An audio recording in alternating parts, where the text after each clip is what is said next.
And we are live. We just started the event. I think folks would start coming in any moment now. Um, Hello, everyone. If we are audible, loud and clear, if you can see us, do send us a thumbs up so we know everything is working fine. Great. Uh, amazing. I'll just wait for a second. I'll just make sure our contestants here, finalists are have joined the chat, have joined the session. I do see a couple of them live. Yeah, we should be good. Cool, folks. Awesome. Thanks a lot. First of all, I would love to thank everyone joining us here for the October edition of Teardown on a Saturday afternoon, on a match day. Definitely shows a lot about the enthusiasm we folks have here today. Before we kickstart, just a quick introduction about the product folks. As most of you might already know, we are a volunteer-driven community of product managers, product enthusiasts, product leaders, and founders. We keep on doing a lot of these online and offline sessions and events, primarily helping folks learn, upskill, and connect with like-minded folks in the ecosystem. Uh, a bit about Teardown, as you might have noticed, we have been doing Teardown since more than a year now, and we've been consistently trying to do this almost one Teardown every month. The idea here is to recreate the learning experience by working on close to real life problems given by the companies. And today here we are with Hyperverge. A quick liner about Hyperverge. Hyperverge helps businesses increase their revenues with AI-driven solutions for end-to-end customer onboarding. It can be KYC, bank statement, analytics, AML, account aggregation, so on and so forth. They have more than 150 clients with the likes of LinkedIn, Geo, SBI, Vodafone, and Kotak. We have Kishore and Jay here. Kishore is a co-founder of Hyperverge. Jay here leads the product vertical. I would just pass on the mic to you folks. If you can just give us a quick brief about what you folks are doing, what you folks are building, and what are you up to these days. Yeah, over to you, Kishore and Jay. Sure. Jay, do you want to go ahead? Yeah, thanks a lot, Saurabh and Kishore. So, I am Dembani. I lead the product team at Hyperverge. As Saurabh has rightly mentioned, we are solving for trust with our state-of-the-art products and platform. Um, at Hyperverge, um, through digital identity products, I'm hearing echo of my voice. So, through the products and the platforms which we are building, um, we are basically our vision is to democratize the financial digital financial transactions. We're also through our products and platforms, we believe that we are making society financially inclusive. So that's uh, about Hyperwords. Over to you, Kishore.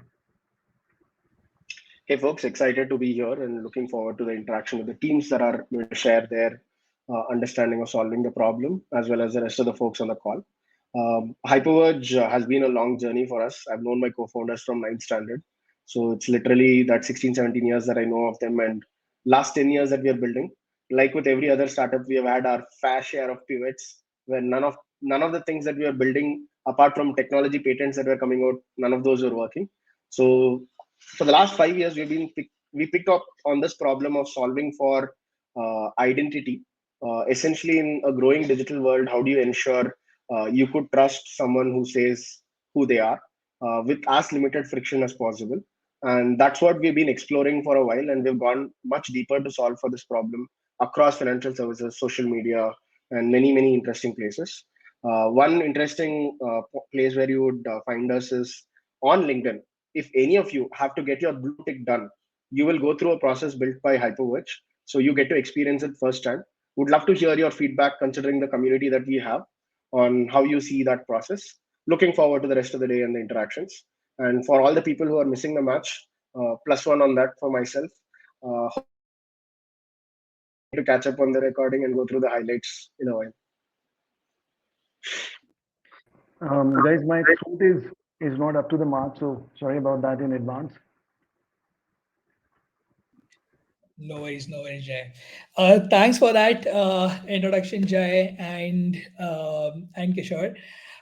Quickly, just going through the problem statement, I'll give a quick glimpse into what are the rules like, and we can start getting all our finalists on the stage to start showcasing their decks. So today we have two different problem statements. Finalists could choose any presenting a case on any one of them. First is on a go-to-market plan for expanding low-code customer onboarding platform in US and the EU with a product-led growth vision built into it.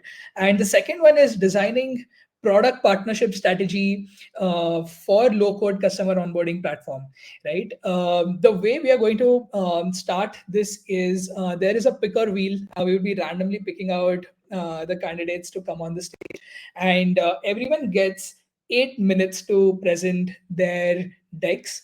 At the end of 6 minutes, I will be showing a non-verbal cue that 2 minutes are left here. Uh, yeah, the 2 minutes are left here, and at the end of 8 minutes, you will have to proceed with stopping your presentation. Beyond which, we will open the floor for Kishore and Jai to ask any questions, any confirmations if they have, and we will then move on to the next set of folks.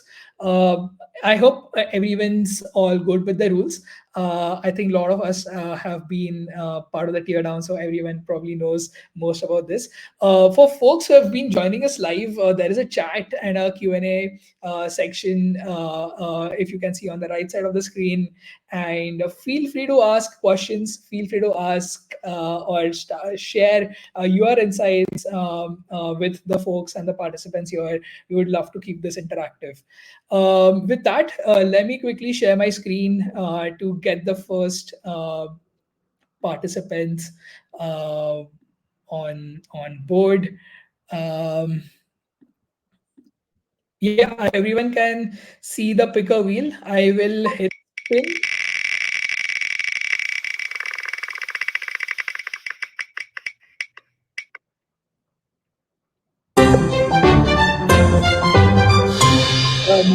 Mavish, if you can raise your hands up, I'll bring Mavish on the stage.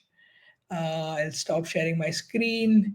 Mavish, you can just give a quick one-liner intro about you, and we can get this started. I also have Shamita, who would be hosting the teardown with me, so I'll get her on the stage as well. Hey, hi Jay, hi Kishore, hi Saurabh. First of all, thanks a lot for this opportunity.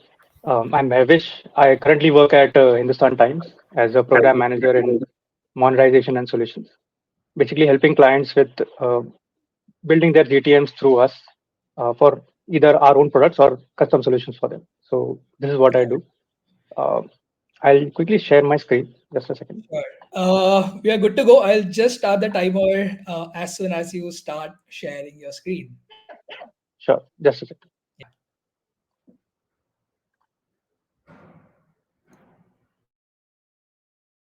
Let me know whenever it's visible. You're good to go, Mavish. Okay, great. Sorry, again, thanks a lot, for giving me this opportunity. And due to the paucity of time, what I'll do is I'll skim through some of the slides so that we can get enough time to focus on important points. So let's begin. So the goal is to take Hyperverge to $30 million ARR by expanding the identity suite to the West. For any problem statement, it is important to understand why we are doing this. The global opportunity for us is a $9.5 billion market, growing pretty fast. And the growth drivers are stringent regulations and a focus on customer experience. So while we understand the market, we break it into two factors. One is why are businesses doing ID verification? Second is how are they doing it? And this is a representative segmentation. The actual placements may vary based on the maturity of the market regulations, the vertical that the business operates in, and the business itself. we see that BFSI is the largest segment in IDV globally, and North America is the biggest market. So how are we planning this GTM? We are focusing on startups and mid-market businesses in BFSI and fintech. And there are three main teams who are our target users, each with their own pain points and jobs to be done. And while user drop-offs and implementation time of the product are key consideration points during vendor selection, costs are still the most important factor. IDV is a fairly fragmented market with many large and medium-sized players, with each competitor having their own little quirks. We understand that product-led growth is an idea in which the product itself is the growth driver across the user lifecycle. So our strategy is for this product-led growth is to trace every step of the user journey and optimize it. And the first question is, how easy is it to find Hyperverge? So we need to plan, build, and execute content that helps Hyperverge be discoverable during times of need. So the first such time of need is support. What do users search for when trying to set up their KYC, for example, in the USA? Answering their questions in the article, then showing how they can skip all this effort and work with Hyperverge. So this is just an example of what the content plan would look like. Then we level up and identify the intent behind these keywords and create content for that particular intent. And with high intent search comes a need to understand the actual implementation of the product. So we need to consider documentation as a product in itself, which helps our users discover Hyperverge, understand it better, learn new things, and start using Hyperverge. Another part of discovery is giving users so much value that they are compelled to share it. One value that our users really need is understanding the cost of manual verification and how we can help them reduce that. So sharing is one level, and then the next level is collaboration. Because of the sensitive nature of ID verification and the single player mode of operation that is the part of this, it is often difficult to bring about intercompany collaborative exposure, like how Calendly does it, or how Google Docs can do it, or how Loom does it. One way is to build an ecosystem around a tool that not many of our competitors have, which is our no-code workflow builder. Creating or helping users create templates, building a community around that. Another way is to actually build a community for our users to collaborate, solve different queries, and discuss things. And lastly, we partner with other tools, platforms, or ecosystems that customers already use to help discovery of Hyperverge's products. And these are some suggestions for this product partnership ecosystem. So the next step in the user journey is making the website enticing for users so that they start using the product. This involves providing compelling answers to users for the mental checklist that they have in their mind. And while we do a good job to convincingly answer some questions, and there is some need to improve how we answer some other questions, but the most important question is still left unanswered. How does this Hyperverge identity suite works?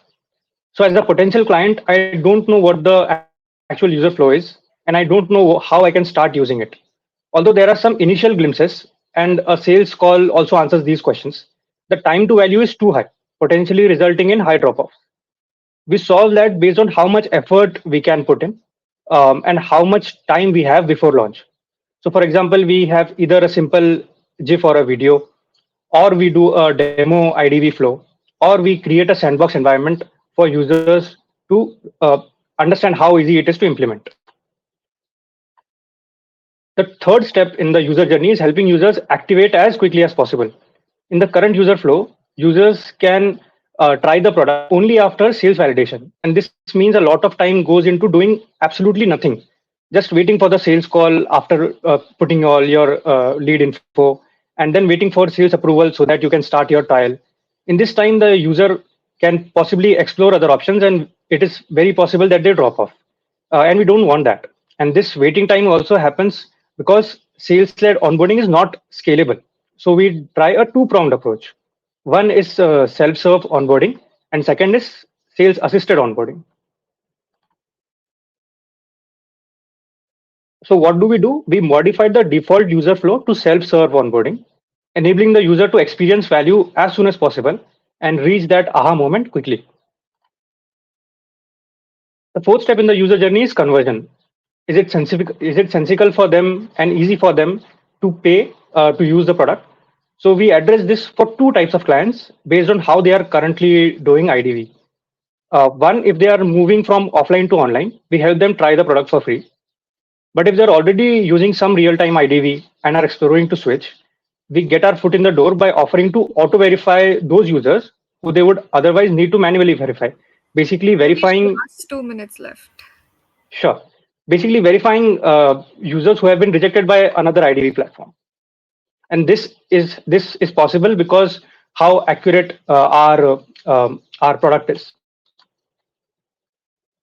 Conversion also means using sales team to our advantage, helping the hand raisers, basically users who want to speak to the sales team, but also proactively reaching out to product qualified leads or PQLs. So what are PQLs? It means profiling users based on their usage, their company, and then qualifying them if they meet a predecided usage threshold. This helps in going to users with a defined value proposition basis understanding their pain point, which we have because of understanding their usage. So that is how we do sales assist onboarding. Once users convert, we scale first through retaining them and solving for dissatisfiers. For example, a lack of detailed dashboarding in our case. And second is we expand businesses for each of these accounts by solving for adjacencies. We have metrics to measure success of experiments at each of these stages, along with who owns these stages. We have metrics to measure success of each of the teams and what their responsibilities are. We have a GTM plan for each geographical launch. One thing I did not mention earlier, which is important, is high touch methods. So these are effective ways to get initial traction, which are necessary, but are not necessarily scalable. Some examples are networking through events, taking our current clients on tours, or activating through, for example, media partnerships. Navish, time up, so you can wrap up quick. Sure, just one last slide. So we prioritize each geography we go to and in which order. We launch keeping in mind the two aspects, the general preparation that I mentioned in the previous slide, and localization based on the geography that we are launching in. And so we have the overall GTM plan for global expansion. So that is it for me. Are you ready to go overseas? Thanks, Mavish. Can you stop sharing for a second? Sure, just a second.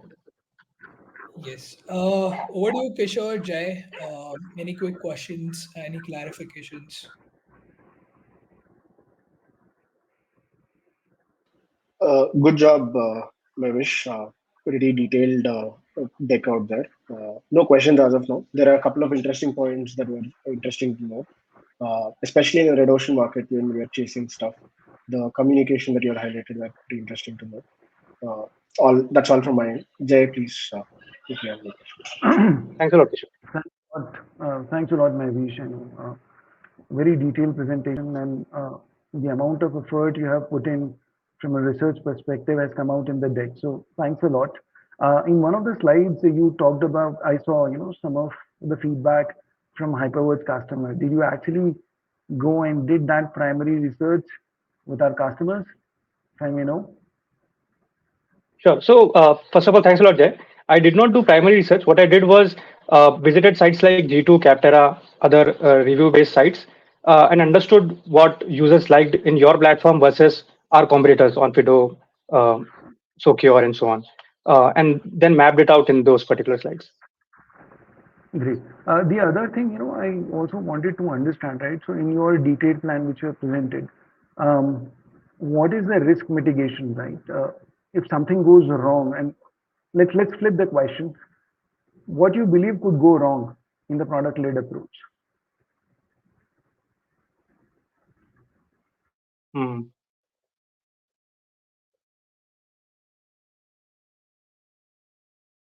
I think one thing that is critical and might go wrong is actually understanding the pain points or the queries that users have while selecting a vendor for IDV. If we do not nail those questions, answers come later, but if we do not nail those questions, our content plan falls apart, and then our discovery falls apart, and hence our you know funnel drops. That is, I think, one critical problem that I see. One other problem that I see is enterprise clients sometimes have um, so although their needs might be small, but they need high touch methods, which our um, uh, current way of working is. We are sales led right now, right? Um, and that's why we also have something called a hand raiser option, so that if and when an enterprise client needs that hand holding, they can just ask for it, and then we help them. Good. Thanks, Mavish. Thanks a lot, Jay. Thanks a lot, Mavish. I would proceed to take you out from the stage, and Sure. we'll get the other folks coming up. Quickly share my screen. We go back to the picker wheel. Mm, yep.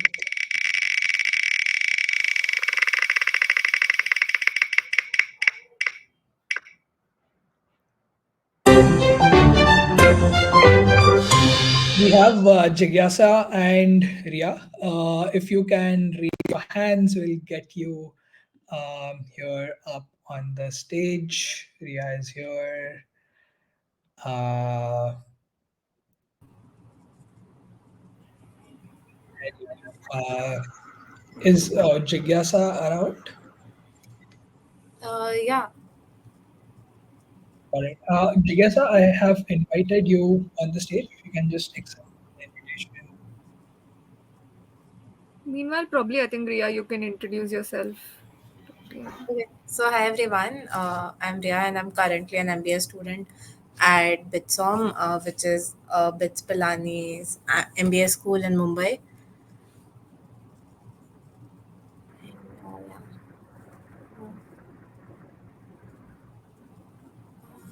I think Jagata texted something in the chat box. Okay. Yeah, Jigyasa is here.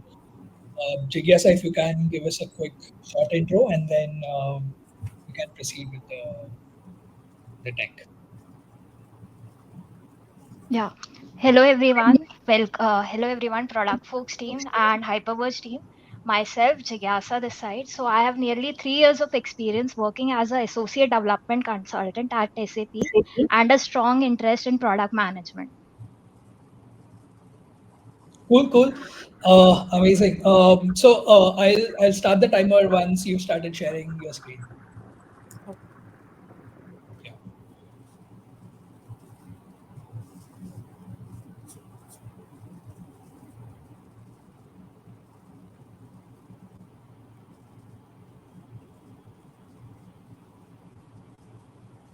Just let me know when you are able to see this.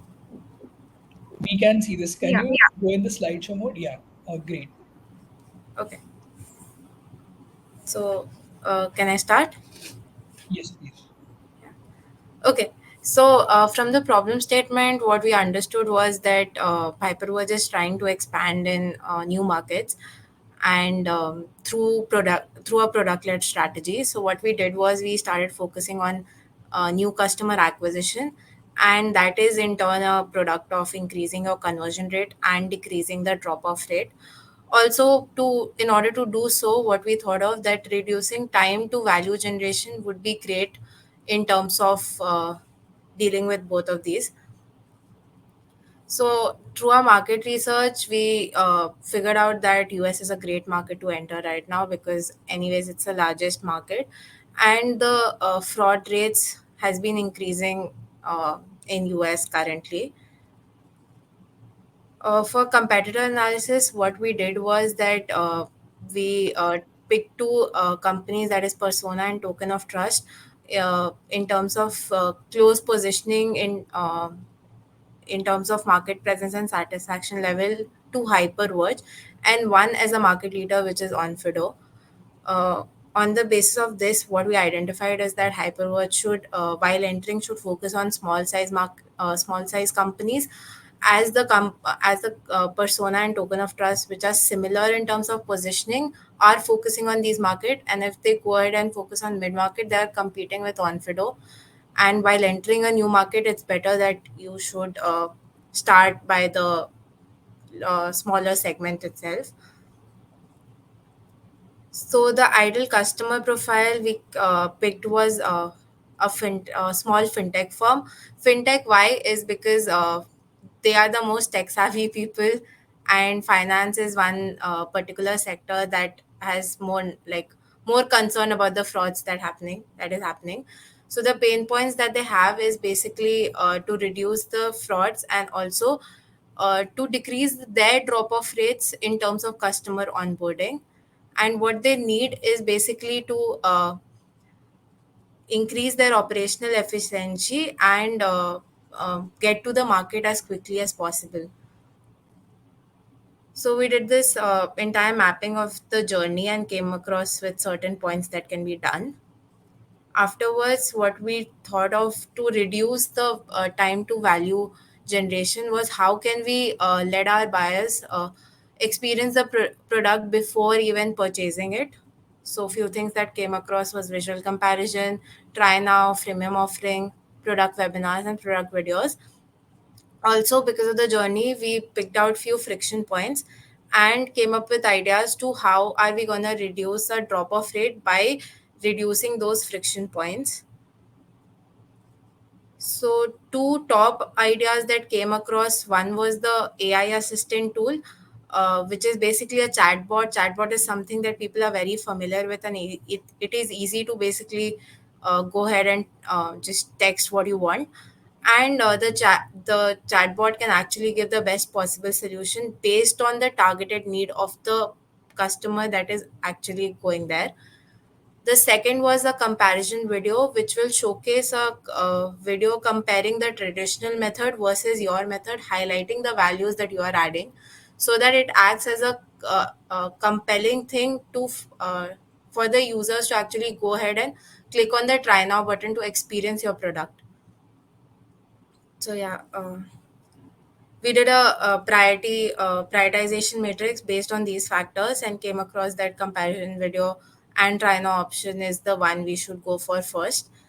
And right now our competitors are using the try now button, so we thought of prioritizing this. Further, Jigyasa will take you through the entire wireframe.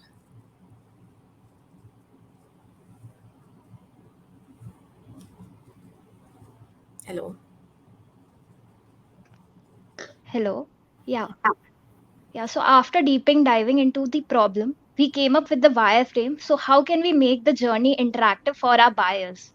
So first of all, the buyer lands on the landing page. So over there, they'll see a video that will be a comparison video between manual identity verification and hyperverse identity verification. And there will be a timer sideways. So they'll get to know how fast hyperverse identity verification is and how they can increase the operation efficiency. In the end, we can showcase the highlights of the hyperverse identity verification, which will be an aha moment for our customers. Post that, we'll see a try now button and then the sign up process follows. So after the sign up, there would be a dashboard. So the dashboard has three key steps for our users and a progress bar to track their process. So there would be a video and an easy to navigate button to try everything. Yeah. So it is important to note that on every page of our dashboard, we'll have a uh, sticky bar which has the contact sales button, because that is very important. And once they complete their onboarding, there will be a congratulation message and they can further explore the platform. So there would be buttons like contact sales, help and support, how to explore free trial, hyperverse product guide, customize UI, and they can invite their business colleagues as well to try the product. So yeah. So in order, we also saw that like to contact the sales team, it's a bit tedious process. Like mails come and then they have to schedule the demo. Instead, it should be a one-step process and the friction should be removed. So when they click on contact sales button, there should be something related to Candly only. Like they can enter the date, time, and they can mention how we can help you and simply schedule the call. So So guess this it is 2 minutes left. So yeah, surely. So Post that, we figured out like the product team should send the mail to the customers, because they can empathize with the buyers, and the buyers will feel like we are able to identify their needs, and we feel like the very team behind the product is understanding their pain points. Post the trial period, they should get discount offerings, so it will create urgency. And after the demo or the trial, they should get a feedback form, so this will help us assist where we are lacking behind and where we are good at. So this is our marketing strategy, which is divided into a 3 by 3 matrix. And from that, we choose the own strategy. And why we chose so? Because it's a bootstrap nature of the business. So prioritizing this strategy seems essential for us. So as we are venturing into a new market, initial efforts could be made into paid marketing and setting up financial booths at finance related events and connecting with potential customers. And the next thing we can do is like, earn strategies are not feasible currently because you need a significant market for that. So our North Star metric, as the problem statement is focusing on annual recurring revenue, we felt it should be timed and tracked based on total monthly recurring revenue from our free trial users. So this is because it captures the entire revenue generation process, acquisition of free trials. It emphasizes with the conversion rate and how the company can turn free trial users into paying customers. And furthermore, we depth dive onto the various metrics based on user journey. So this is our roadmap from 0 to 120 days. And finally, the goals for our development teams and the teams involved. And lastly, what are our second order thoughts for this proposed solution?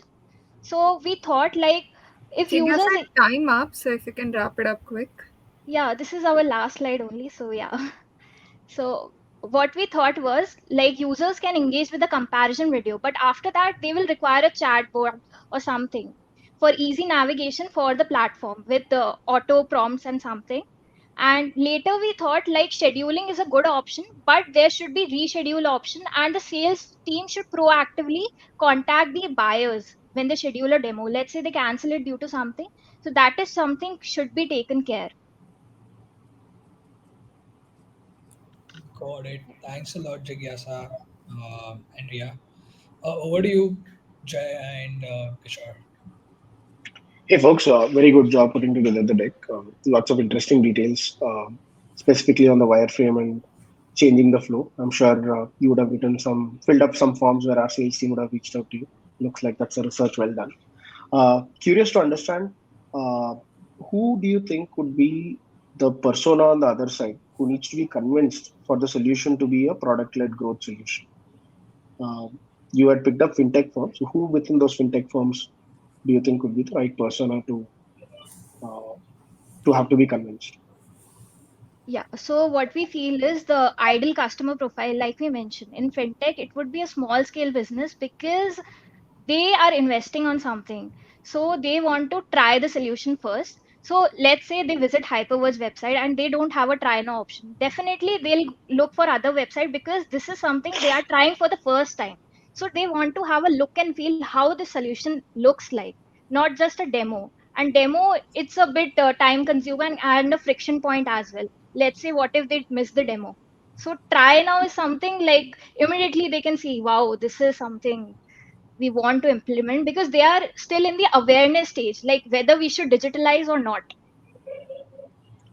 Makes sense. Is there any specific role persona that you have within those companies that needs to be convinced for So a decision to be made? basically, the try while contacting or like your sales team, if they are contacting to a particular company, they would go to the person who's into decision maker position. But here we are giving you through try now, so it will be for the people who are actually optimizing or working on optimizing the onboarding processes or are working in that domain. So they are the ones who are going to try and understand the value rather than the decision maker. So basically risk compliance team, if we look at, so they have more idea how many frauds are there in the team, and co-founder and founder definitely would be more involved, but risk compliance has better data analytics on that front. So that's what we feel. So that's why we have a invite colleagues option as well, because they want to assess the platform, right? That's all from my end. Jay, any questions? Thanks, Kishore. Um, Jigyasa and Ria, very creative presentation. Really like this.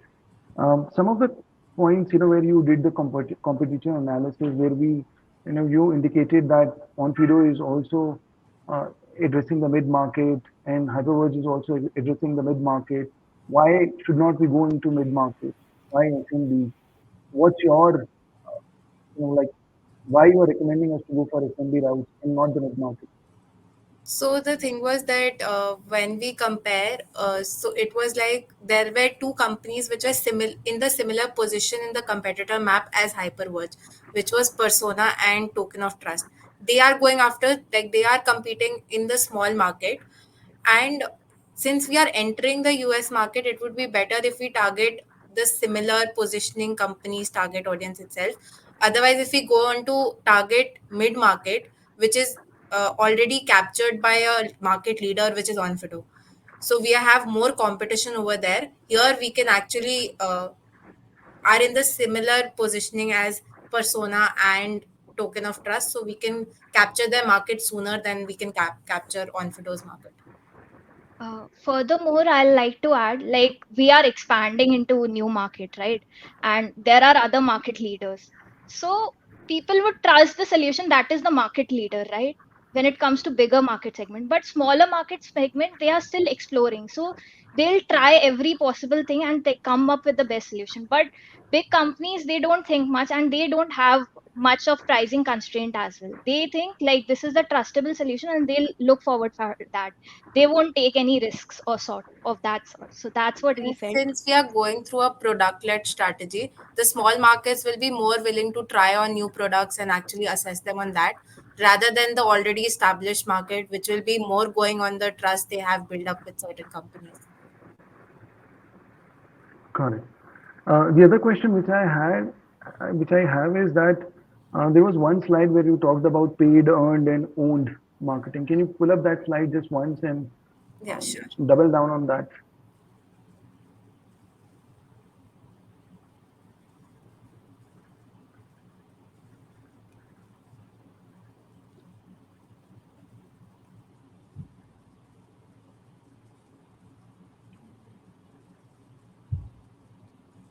Okay. Is the slide visible? Yes. Yeah. So basically, what we did was that with for the particular feature that we were suggesting, we did our matrix to um, marketing strategies that can be there for uh, keeping the audience continuously engaged, connecting with new audience, and converting them into our subscribers or actual customers, because we were told that it's a bootstrap nature of the business, so we focused on the own method. But since we are entering a new market, what we thought of that initially we can go with our paid strategy, and that because we are targeting on getting the new customers, so we can focus on the connect one, through which we actually can what we can do is basically there are a lot of fintech events that happens, right? So we can just Mhm. go ahead and set up a booth over there, asking people, letting them know, okay, this is what we are doing and how we are differentiating ourselves from other competitors. So one-on-one face-to-face talk is much better than what you can do other ways.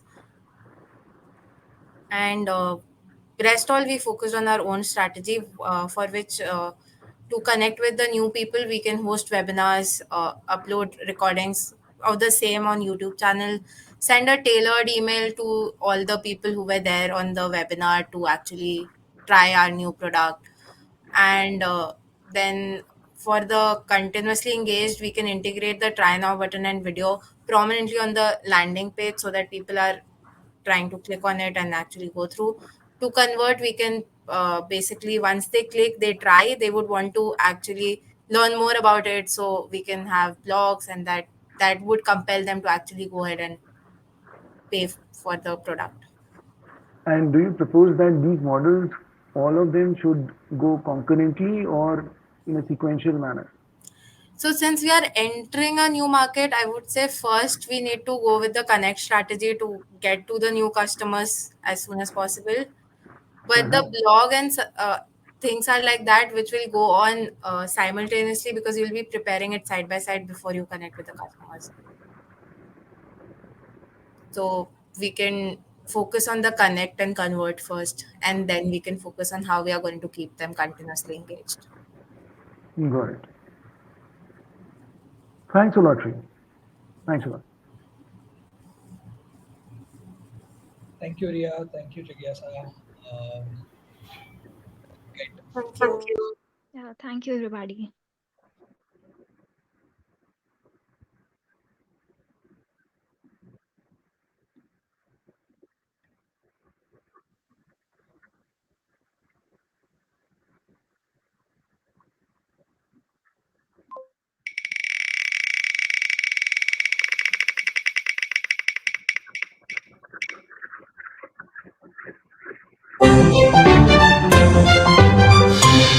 Uh, it's Devjyoti and Vaibhav. Let's get you on the stage.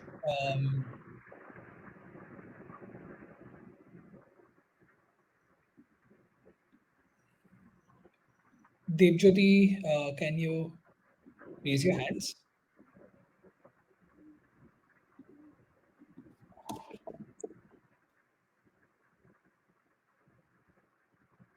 I've invited you, Devjyoti, if you can.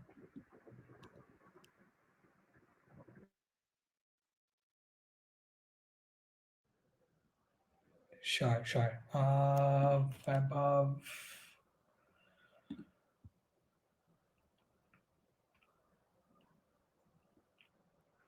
Yeah, meanwhile, Devjyoti, you can probably give a quick intro about yourself and Vaibhav if yeah, Vaibhav is yours. Great.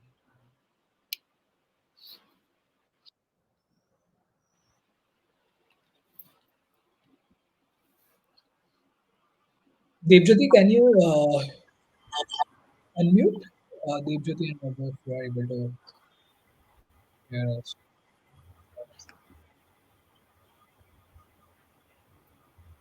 Yeah, there we go. Hey, hi, Vaibhav.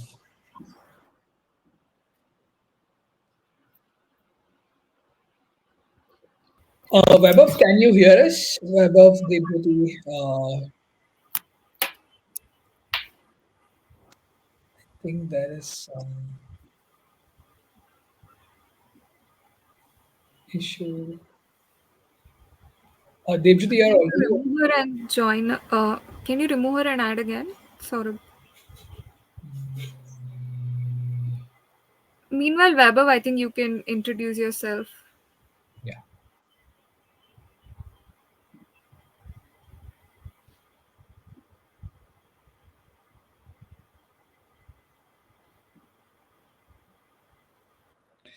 Sorry for this, folks. Happens. I think it'll take a minute for us to solve this.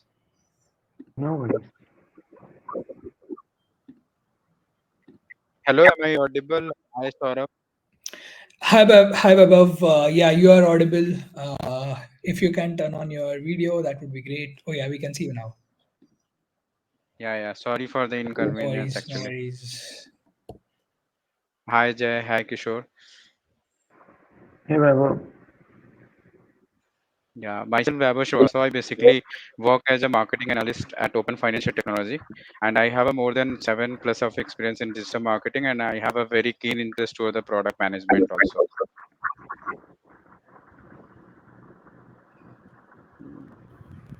We're just getting Devjyoti up on the Yeah. stage.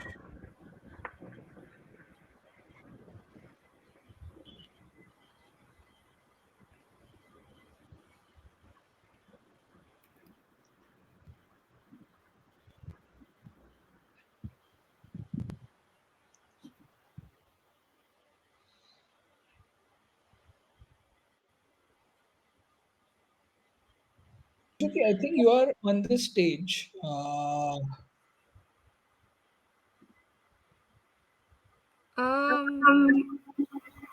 She's not here. Devjyoti, let's do one last attempt. I can see you on the stage, but then I'm not able to see you on the screen.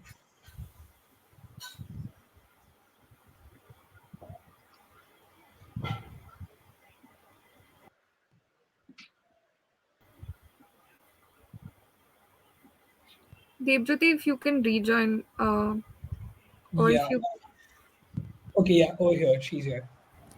Hello. Hey, hi Debjyoti. We can hear you. We could hear you. Hello. Hello. Hi, you are audible. We can see you. Okay. Okay. So I'm Debjyoti, and I was working as embedded systems engineer in Thailand, and I am looking forward to transition into product management role. Uh, great, great, great. Can you start sharing your screen and I'll start the timer? Okay, sure. Give me a minute. Share screen. Is my screen visible? Yes, it is. Okay, so actually, since we do not have much time, so we'll be skipping through some of the parts and we'll be going through the important parts. So, first thing, the main problem statement is to increase the annual revenue from 10 million US dollars to 30 million US dollars by the end of 2024. So main thing is that Hyperverge is providing AI based KYC and business solutions to different companies. So are the key stats in the below. So if we see the identity verification market size, after going through the industry reports, it was estimated to be 9.5 billion US dollars in 2022, and it is supposed to increase at a rate of 14.4% annually to 18.6 billion US dollars. After going through various segmental analysis, we found that the vertical in the vertical inside, the BFSI sector is leading the market share, and the regional inside we see the North America has the highest market share. So if we see after going through the competitive perceptual positioning, we have taken Hyperverge and various competitors. We can see that the Hyperverge has the highest high customer satisfaction and a moderate market presence. And also we have extended this into the competitive landscape based on their strengths and weaknesses. We can see that the Hyperverge should continue to focus on the mid-market companies. So here on to Weber now. Ah, Coming to the target segment analysis, based on the market segment analysis that we have identified that BFSI is a strong leading to the market, and North America is the leading market share in this identification market. So we have chosen fintech services as a primary target segment, and we have categorized the target segment on the basis of their annual revenue, that is like in between $5 million to $50 million, and currently market target region is US we have taken. Then we have then we have started with the ideal customer profile. We categorize each of the fintech industry based on their category level, like small, medium, large, and enterprise, and also gain insight towards their annual revenue and employee strength size also. And we do understand what is the potential buying behavior by taking a purchase of this company of this for this marketing solutions. And also we do address some key pain points for each of these companies, like basically their increase in regulatory compliance, delays in customer onboarding, and to stop prevention fraudulent, and some other key thing also. And later on we do focus on the market business goals, whether it's a long term goal and what is their short term goals. So we have identified all these things, and later on basis of that we identify the we identify the ideal buyer journey, like what are their touch points. Dave, can you move to the next? Yes. Yeah. So here we map the ideal buyer journey from each of the stages, coming to the awareness to the feedback stage, and we have covered each of their thought process, user action, emotion, and what is their need points, and what are the opportunity that basically looking for a company actually. Next. So we on basis of on based of the analysis of the ideal customer profile and buyer journey, we come up with we come up with a problem statement is our true problem should be customer onboarding problem. That is because of as a user, what I have observed, like if I landed to the website, then there is only demo section is available, and we have to wait for the longer time for getting support from the assistants. And there is a one more issue that I have identified as a pricing strategy is also one of the thing. And we also do have the market data research also, that in the upcoming years market research inside customer onboarding data will be increasing. So that's why we took and take taken as a problem statement. And why it is urgency for solving this problem for Hyperverse, because they wanted to be competitive in the landscape market. And also their major major goal is to increase their revenue from $10 million to $30 million. So that's why we chosen this as a problem statement. So before I go to the solutions, I'll explain a bit about PLG. So it is a go-to-market strategy that puts the product at the forefront of the customer journey. So it is important to make sure that the potential customers explore the product before they turn into long-term customers. So we have proposed three solutions. So Sign Express is the self-service onboarding without any human intervention. Data guard, if we want to send any data and the identity proof for verification, it has need to be encrypted just to avoid the hijackers to attack the platform. And also Explorees, in which we'll be providing the in-app tours and the walkthroughs throughout the website. So if we use the RISE framework to prioritize the solutions, we come to the conclusion that the Sign Express has the highest RISE score, and we are going forward with this solution. So in the next slide, we'll be explaining the wireframe. Vaibhav, over to you. So coming to the wireframes of the proposed solution, we just make a quick changes on the website, like for the users, like where they can entice with the features. Like we have introduced a product demonstration videos, and also added a try it now feature option. That product demonstration video will help them to know the like how the product operates and what their function and uses is. So this will basically make a enticing to the users to click on the try it now features. And once they click on this try it now feature, they will directly go to the sign up pages where they have to make a registration by entering the necessary details. And they will get notified through the email verification by of a password reset section. Also they can customize their password, and then they will start using by login option by entering their work email address and password. In case they don't have a password to remember, they can use the forget password option here. And once they immediate login, they quickly able to see the dashboard where they can see how the dashboard is look like to them. Like they can immediate test some basic KYC verification instantly. And also we are giving them to instruction how they customize their how they create their workflow to making their verification process easier. So this kind of additional things that we have, and also in the real time they can have an insight to how many verification has been approved or appended. They can show immediately within the dashboard itself. And the key features that we also added as the referral feature, like invite some colleague option, that where you have to enter your colleague name and along with their business email address, and they can start exploring this hyperverse Vaibhav, platforms. last 1 minute left. Okay, yeah. And we made small changes on contact sales button, actually just adding a tryout feature so that user has an advantage from here to get back to use the try for free features within the app.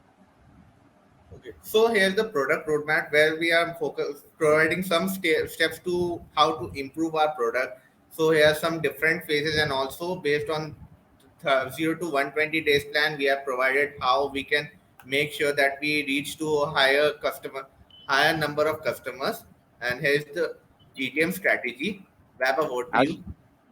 as we have entered into the like we wanted to enter into the completely new market, so we will start the GTM strategy by penetrating the initial market strategy, such as identify the conducting thorough market research, and also identify the right customer persona with product localization and competitive pricing also. And meanwhile, we do also need to simultaneously perform the online presence by utilizing the SEO content, paid marketing, email also.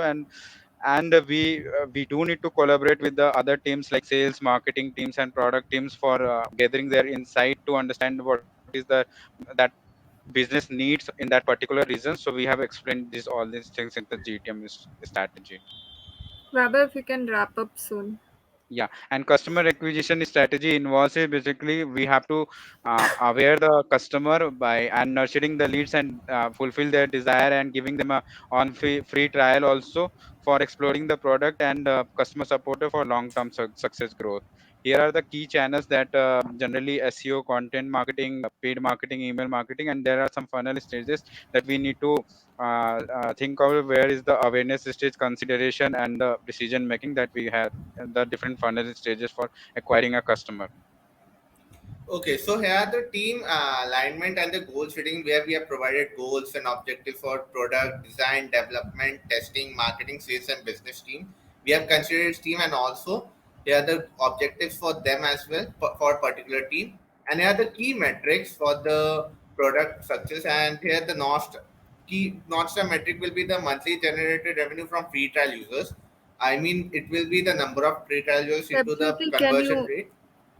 wrap up Yes, very quick? just Like we're one over more time. slide. We'll finish Huh. it.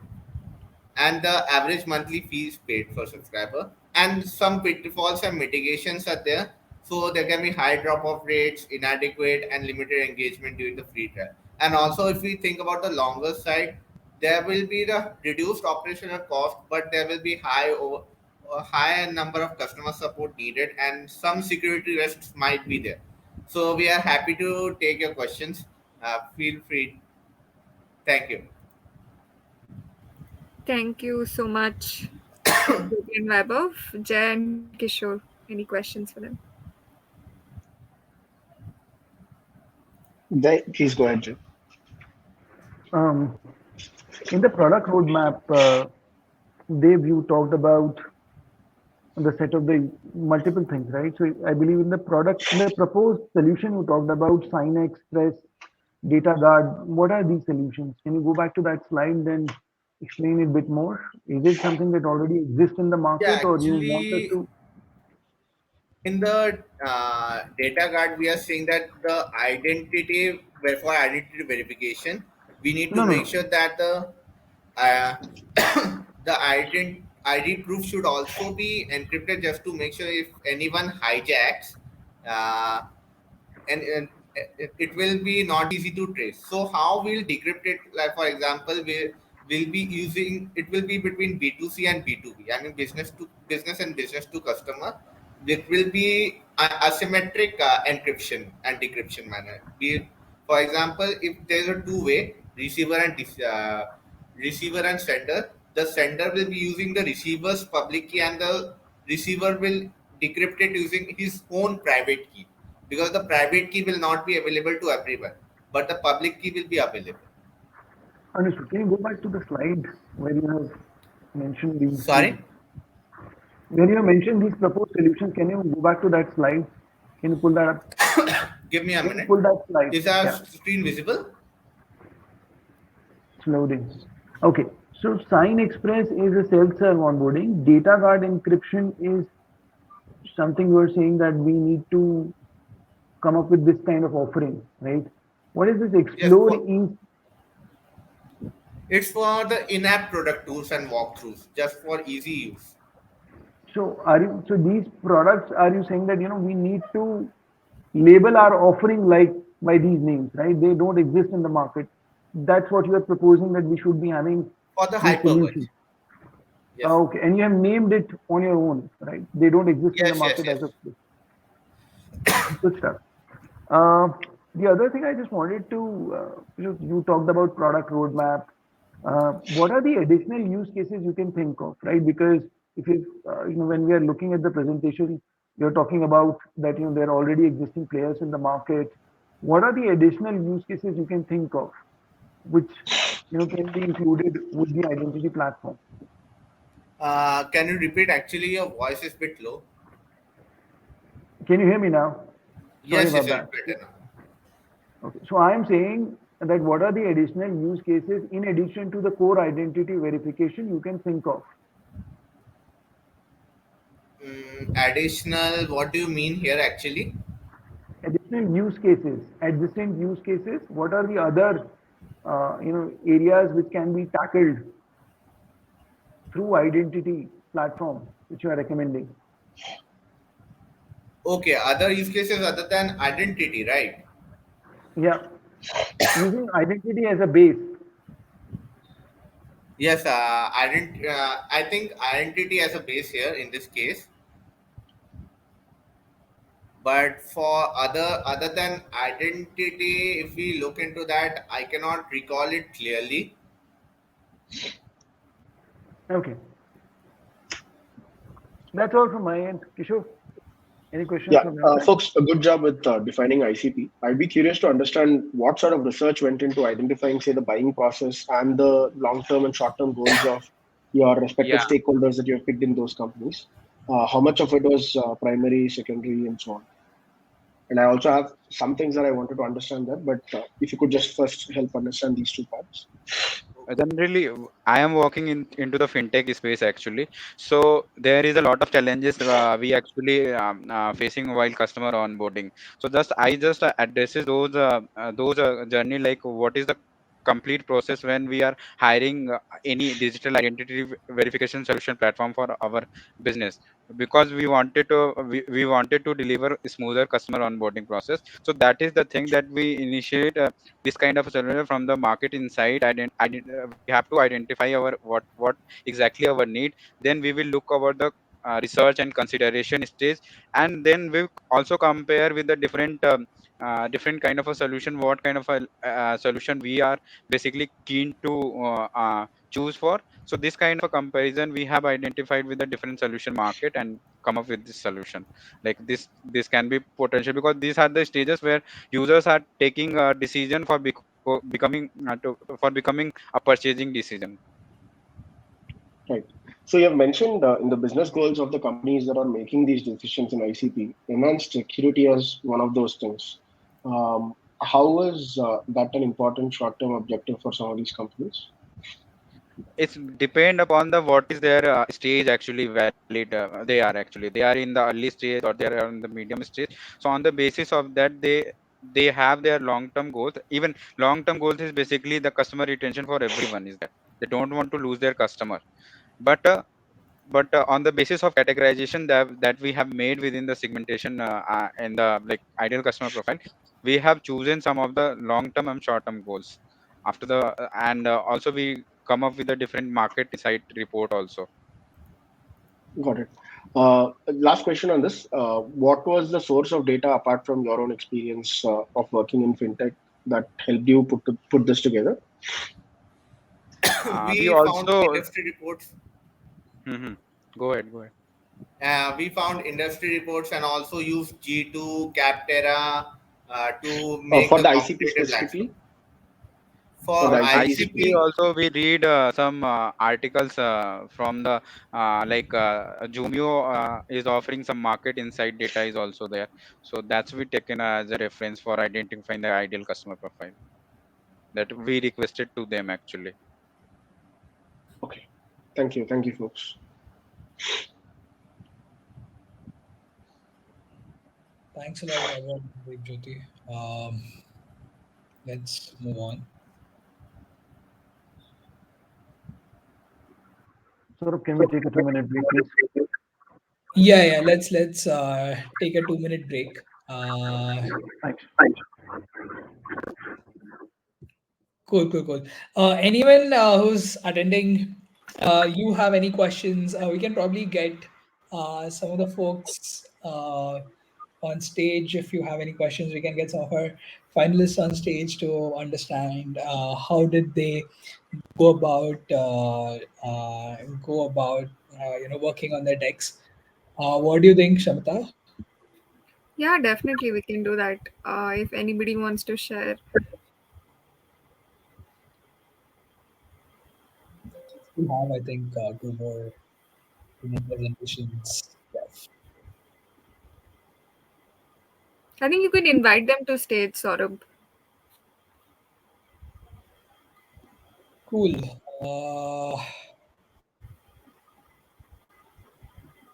Let's see.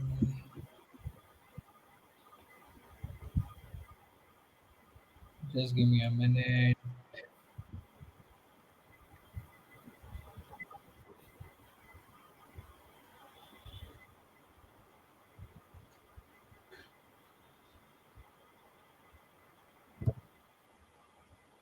Let's. Oh, I think Kishore is here.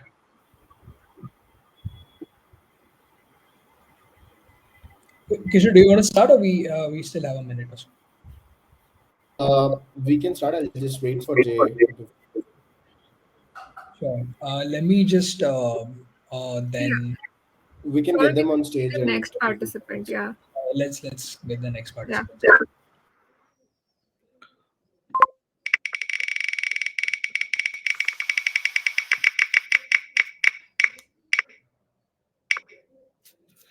Harsh.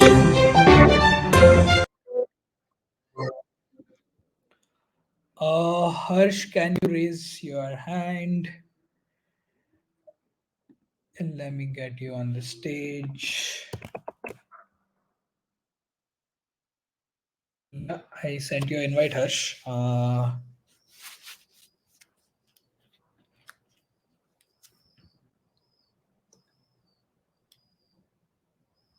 Harsh is here.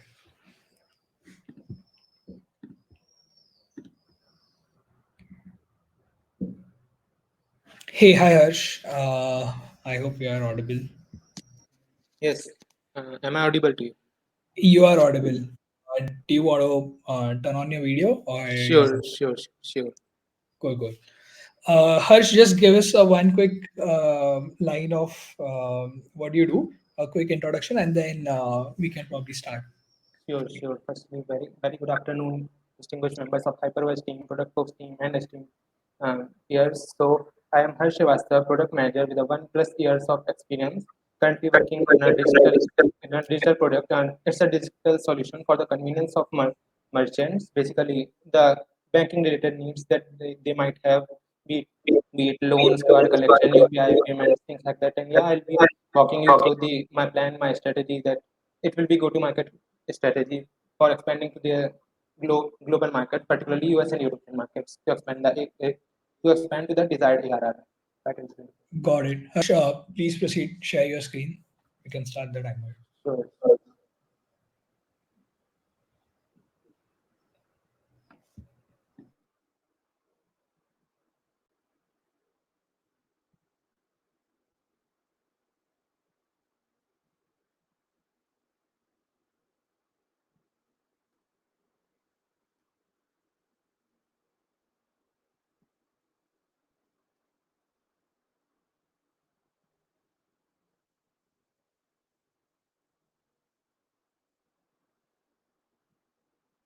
Is my screen visible to you? Yes, good to go. Sure. So, firstly, brief highlights about the achievements of Hyperverge. Basically, Hyperverge has done a remarkable growth in the Asian market. It has 150 plus clients, as already elaborated by the Hyperverge team, including LinkedIn, Jio, SBI, Vodafone, etc. With an Hyperverge being an exceptional product, our aim is to basically expand our low-code customer onboarding platform into the global market via uh, at the core of which lies the product-led growth and sales strategy. So basically, I have conducted little market research. I have explored about the growth potential of different sectors in it, the different regions that will be key for an exceptional growth to get the desired ARR, to reach the desired ARR. So basically, what I have found that identity verification market size is currently 5 in 2022. The report was 2022, so it was 5 billion at that time, and it is projected to grow by 20% CAGR. The data covered in this particular study was US, Europe, Latin America, and others. So basically, what's the main drivers behind the growth of this particular market? So it's basically the with the as you know, with the digital literacy, the more and more customers are now coming online, and with more consumers arise the need of their identity verification and also the chances for identity theft. So basically, the for that governments come out with bring with global regulations with, and out of them actually the incredible European Union general data protection regulations sets the global standard. So I have covered European. Additionally, with US being the early adopter of AI, the the potential for the growth of this IDV market in US is projected to be exceptional. Like as we can have see the map of region specific insights. So we can see the Europe, North America is like leading the game. So basically, on the basis of based on the global market funding, we will focus on the US and European markets in the BFSI sector particularly, because BFSI segment will exhibit 15% CAGR during 2023 to 2032. So here I have envisioned some particular professionals, because the market strategy revolves around basically reaching out, acquiring the market, acquiring the clients. So basically, we should focus on the clients which are in the decision making roles of the different BFSI sectors. So I have focused on banking customer, basically mutual funds and insurance company. So Mike, being from the banking sector, has key challenge of product accuracy, because in the banking sector we want that thing to be accurate, because deep inside, even I working in the digital product of a banking in a banking sector, we know that we have to be correct each and every time, and the fraud has to be correct only once. So for that purpose, accuracy comes to be at the top of our chart. So for that, the main objective of the professional is to streamline and automate the customer onboarding in a highly accurate and efficient manner. Hyperverge, with its key value proposition, can stand out certainly, as we can also see from its client in the Asian market. It has done remarkable job for them. Additionally, the John Pearson is from basically director of digital transformation in Fidelity Management and Research Institute. So the main challenge was the speed and accuracy, because as we know, we have uh, they are increasing their customer base, and with increasing customer base, they want a platform that can be scalable to a wider audience basically. So and Hyperverge, as we all know, the Asian market currently, we in India and the China are the biggest market in and ASEAN as well. We have the numbers, we have the population, and Hyperverge is serving them efficiently. So Hyperverge will also be able to uh, cater to the needs of the European and US market. Additionally, we have the Richard Fallon, who is from Aviva insurance company. His primary goal is basically application business value. So ultimately, he wants to look out for what's out there, like be it API marketplace, be it the analytics support, AI driven solutions, everything which will help him make the experience of his particular end users as seamless as possible. And again, Hyperverge, with its as it offers API marketplace with the Hyperverge One platform and the seamless cutting edge AI technologies, it will be able to cater the needs of Richard Fallon as well. Now coming to the client acquisition and strategies. So basically, I have here highlighted some key objectives which we should be having for each of the particular steps, and the key activities which we we should be pursuing for helping trans helping acquire the clients in the market, in the desirable target market. So basically, in the awareness sector, we should initiate personalized engagement with clients, because at the end of the day, what matters in this particular sector is basically the word of mouth. How much the client at the other net and knows about you, how much, and moreover, how how much he has a great expression of you, that yes, you have got the expertise in that particular sector, you are the right person to help them out in their problems, in their respective problems. So it should be personalized. So key activities will be comprised of identify potential clients. We should be reaching out to the market and assign experienced enterprise sales representative. And similarly, as I have already highlighted here, then comes the consideration part, where the other person will be considering whether he should opt for our product or our competitors product. So basically, the primary objective will be to encourage clients to evaluate Hyperverse platform. So here we will provide an in-depth demonstration in the demo calls. We will also reach out to them in person for various needs they might having we will help them out in the decision process, basically guiding clients towards the decision. So basically, state hyperverse solution adaptability. We will focus that yes, our product we will be able to like the as we are moving with the our customers in the Asian market, we will be able to do to deliver the Harsh, same in the 2 minutes left. Sure.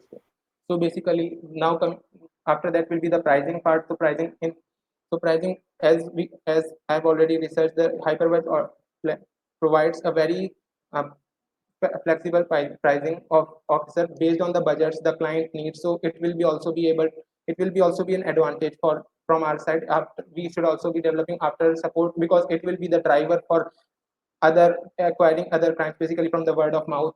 Then comes the main part of the slide, the product led growth and sales strategy. So basically I have envisaged some 6 strategies will be the key drivers for our exceptional growth in the target market. So first being product adaptation. Our product should be able to uh, get like cover the every regulatory compliance in the particular region. More so it should be on the standards that it should be best in class basically. So for that we have to also be paying attention to the localization efforts like language currency parts on their side. Also the every changes should be we should be the like we should have be adding to the self-service onboarding process. So basically in the onboarding classes where the clients can himself test without the need of any of our representative adaptive, it's the product adaptation should be such that additionally there should be user friendly onboarding process.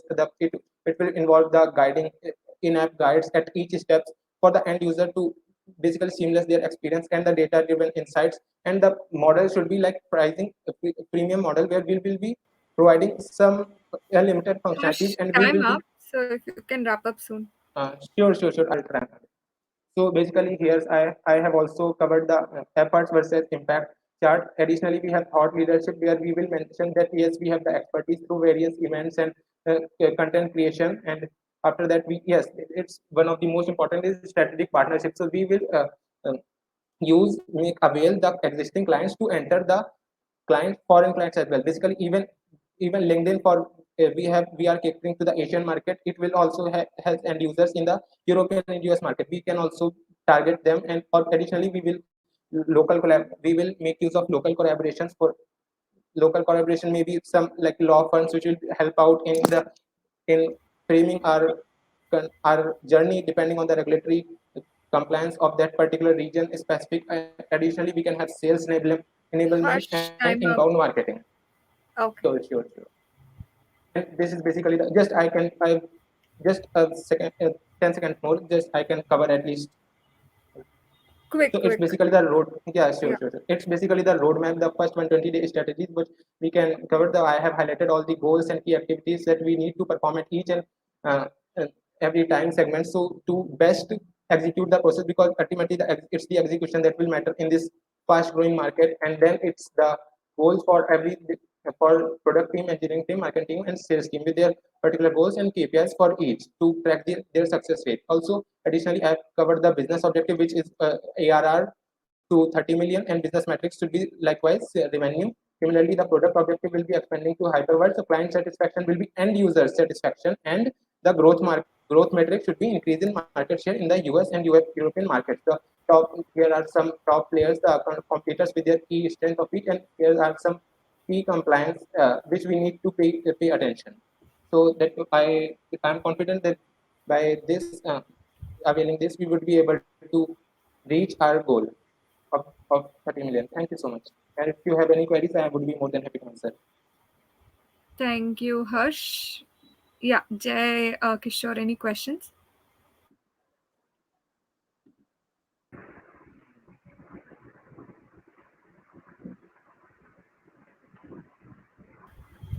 Um, Harsha, I really liked your slide around persona. So good job there. The way Thank you. you build a persona, I really liked it. You identified the industry. So that was good. I just have one question. In your research, were you able to identify the partners in the respective market? Like, whom we should be partnering in the US, whom we should be partnering in the UK, and so on and henceforth. Are you able to do a deep dive study on the players which are existing in the market whom they are partnering with? Sure. So firstly, if we build the basically in any financial product, I particular. need a specific names per se. If you have done the competitor analysis, you would have come across where our partners are partnering, our competitors are partnering with. I haven't done that, but based on the product that I am working currently, it's also a financial product. So based on that, on it, I want to highlight a few. Like firstly, for that we have to get in touch with the law firms out there for the regulations checks, and additionally, in a banking product, in a financial product, there are lots many vendors. So even if we can touch with the vendors which is not related to identity verification, but which is very specific to the banking related and financial sector related needs. For example, accounting profession, accounting. In accounting journey, almost every financial banking product it has some kind of this financial section. So we can get in touch with them and also have a collaboration with them, that if we if a particular client is acquiring them as a vendor and also acquiring us, then we can have some provide some benefits to additional benefits to them likewise. Correct. That's all from my end. Cool. Harsh, very good job with the entire deck. Very crisp and neat. Very well done. A few questions. The personas that you had highlighted were all from enterprise, and the PLG journey was the objective of the discussion. I would love to understand, are you connecting the personas that you have tied to the PLG exploration of the product? Sure, it is targeted to them as well. Even if you say like the particular part where I have highlighted, basically the can I share the screen? Please, please.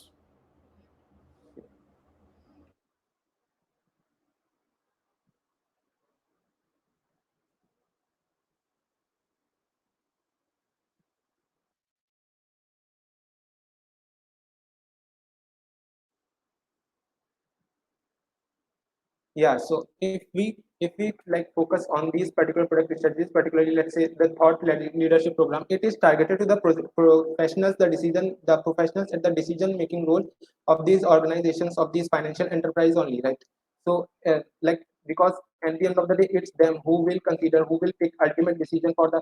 They may get representation from the junior representative as well, but ultimately it's them who will be the person who will ultimately select our client over the our competitors. So I have tailored to the needs of these particular personas more. So I have also highlighted the customer segmentation, the need for customer segmentation based on the region, based on the particular sector in the BFSI sector, be it retail banking, insurance. So basically, on the basis of segmentation, we will tailor the our product based on the needs of each and every of that particular segment. It will be personalized basically. Got it. So that comes the thought leadership, etc., helps build attention from a sales strategy standpoint for these ICPs that you have listed. When we talk about product adaptation that you have figured here, how does it connect to the ICPs that you have laid out? Do you expect those two to be connected, or do you see that not being a part of the strategy? I understand you have laid out everything. Just was curious to understand how you have thought about this. Actually, almost majority of the strategy revolves around the product adaptation only. For example, if we talk about the sales enablement, we will train the sales professional based on the adapted product version that we have built, right? So, for like, so if he is reaching out to somebody, he will provide guidance. He will show him that it is basically the our product, and it's basically a very personalized, based on the region specific need. If we talk about the strategic partnership as well, basically the core of it will be our product adaptation only. So it is particularly high impact and strategy out of each of them. Sure, Harsh. Thanks for this. Uh, Thanks a lot, Harsh. Thank you so much. Thank you. I think final last deck for the day. Avneet and Tushar, if you can raise your hands up, we'll probably get you on stage.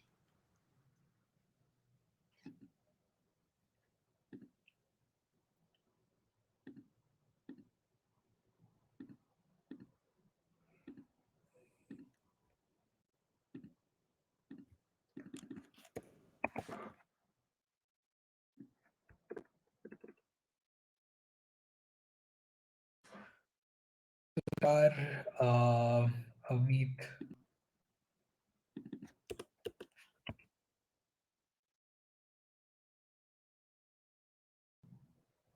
Avneet is here. I don't see Tushar. Oh, okay, cool. I think Avneet and Tushar are running from the same device, so yeah. Yeah, hey, hi Avneet, hi Tushar. Can you just give us a quick one-liner about you folks, and then we can probably go ahead with the deck.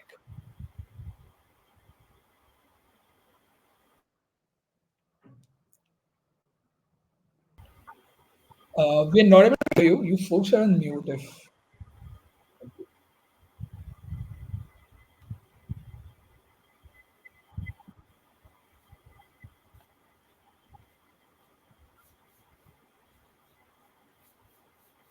Avneet, we are not able to hear or see you guys.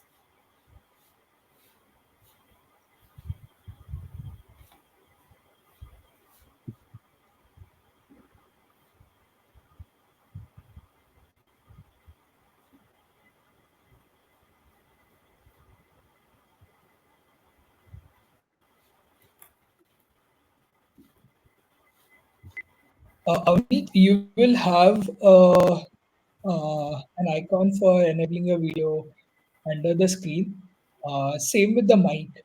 Uh, just make sure that your browser is not blocking the access to this.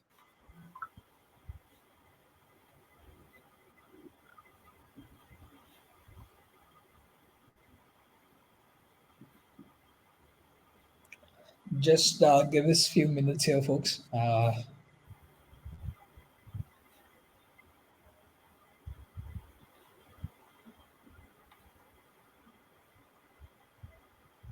Avneet, on the browser, can you enable access for camera and video?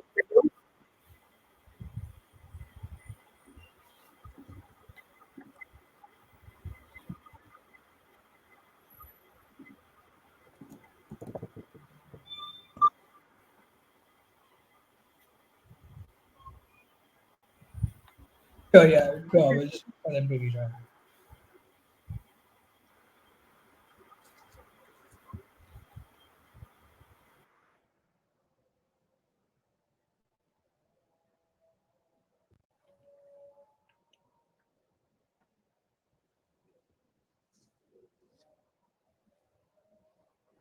No worries, no worries.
Meanwhile, one quick question to Kishore. Okay, I think they're here.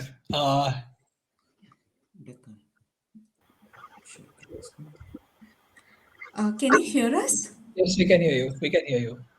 We can't Okay. see you though. Okay. That's yeah. If only if you're okay with sharing your video, that's okay. Yeah, we can. Cool. Perfect. Yeah. Yeah. Sorry, guys. It's just like what 7 a.m. here in Canada. So Yes. Cool. Let's just start with a quick intro, and then please proceed to can you share see your. our screen, by the way? Yeah. We can't see your screen. You'll have to share your screen. One Yeah, second. we can do a quick intro before we begin. Entrance. Window. Hyperverge. Okay, sure. Yeah. So hi, I'm Avneet and he's Tushar. We are based out of Canada, and we are spouses and we work together on this case study. So I work here at Interact, which is a payment gateway, payment network service provider. And Tushar works at Bell, one of the major telecom players here. I am into the product management, and he's into strategy and capital planning. Okay. Cool. Let's get started. You can see our screen, right, guys? Yeah, we can see your screen. Okay, let's go. Okay, so on the problem statement today, so for Hyperverge, we are trying to explore, growth opportunities, in different markets, Europe, US, Europe, and LATAM. And so the objective that we are trying to address here today is how we can increase the annual recurring revenue for Hyperverge from 10 million to 30 million by the end of 2024.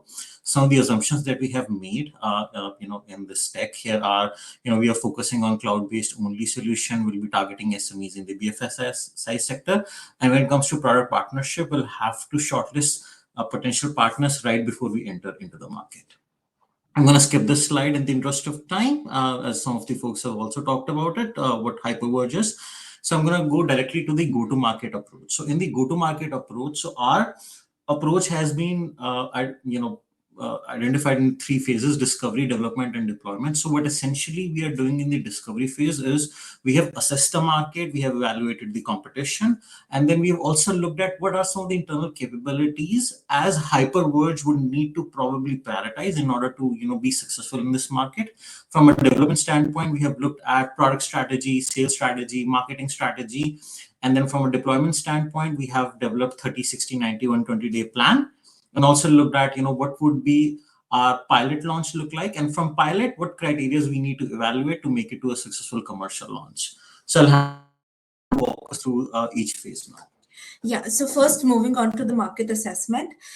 So when we look at the market attractiveness for USA, European, and Latin market, the 3 markets fare pretty similarly.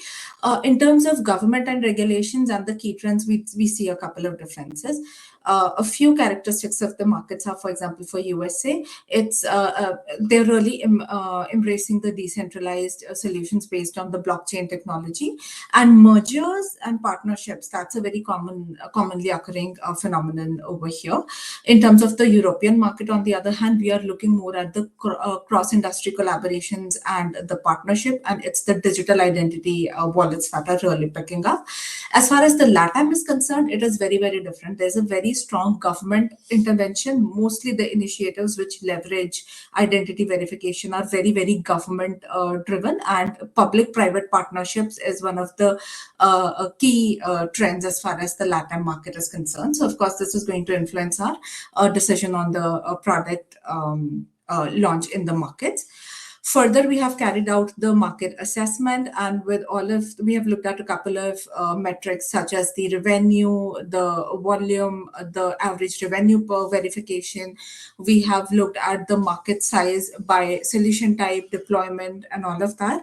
And with that, we have tried to work out what our total addressable market is going to be. And if we were to gain roughly 2.5% of the target market, which is BFSI, SME, cloud-based, biometric and non-biometric solutions in each of the geographical locations, then what is the expected revenue we are looking at? So at 2.5% market share during the first year, we are looking at roughly 10 million revenue in USA, we are looking at roughly 30 million revenue in European market, and we are looking at 5 million revenue only in LATAM. So far, with USA, we have 10 million revenue. However, we are looking at very advanced, very, very advanced kind of solution, and the market is heading towards consolidation. For European market, we are looking at a very strong size. Also, we are looking at more of a partnership kind of a model. And LATAM, not only is the market relatively smaller, it's very, very heavily led by the government, and the market is still figuring itself out in terms of the regulation. So with that, we'd recommend Hyperverge to enter the European market, and assuming very modest 20% year-over-year growth in this growing market, which is growing at a CAGR of roughly 14.5%, we are looking at a compounded annual growth rate of 37.3% over the next 5 years. So with a quick overview of the market, we now enter the market and look at what the competition, what kind of competition we have. So if we look at the 4 important players here, then Hyperverge is, in terms of the available features, Hyperverge is winning over there. When we look at the product performance, then again, for the market where Hyperverge currently is active in, we have a very high activation rate, and we have a good verification time. So these are a couple of strengths we have. In terms of pricing, of course, that's very, very customizable, and uptime, we are again pretty close. But one of the concerns that we have is we only support English language as of now. So we do know that as we enter the market, this is one area we'll have to look at. Do we need localization? What is the scale, and how do we carry that out? Apart from that, we'll be now this was everything from an external standpoint. We talked about the attractiveness of the market, we looked at the competitive landscape. Now we'll evaluate our organization internally and see as to what our strengths are in terms of technology and infrastructure, marketing, data capability, partnerships that we have, as well as talent and training. So once we have evaluated that, the next step is the development phase, where we talk about what are the possible options for us to enter the market. We have looked at 3 options here, or offering identity suite directly to the customer. Second, forming a product partnership, coming up with an integrated product which provides more end-to-end solution. And then, of course, merging and acquiring the company. When we talk about the product partnerships, then a couple of segments we can look at are, a couple of use cases we can look at are enabling, consolidating our solution with an electronic signature-based organization. And this has a lot of use cases. It can really improve our time, improve the time which it takes for a real estate deal to be finalized, simplify the process for the up and coming, tech-oriented companies in this space. We can look at 2 minutes left. Online remittances, BNPL, etc.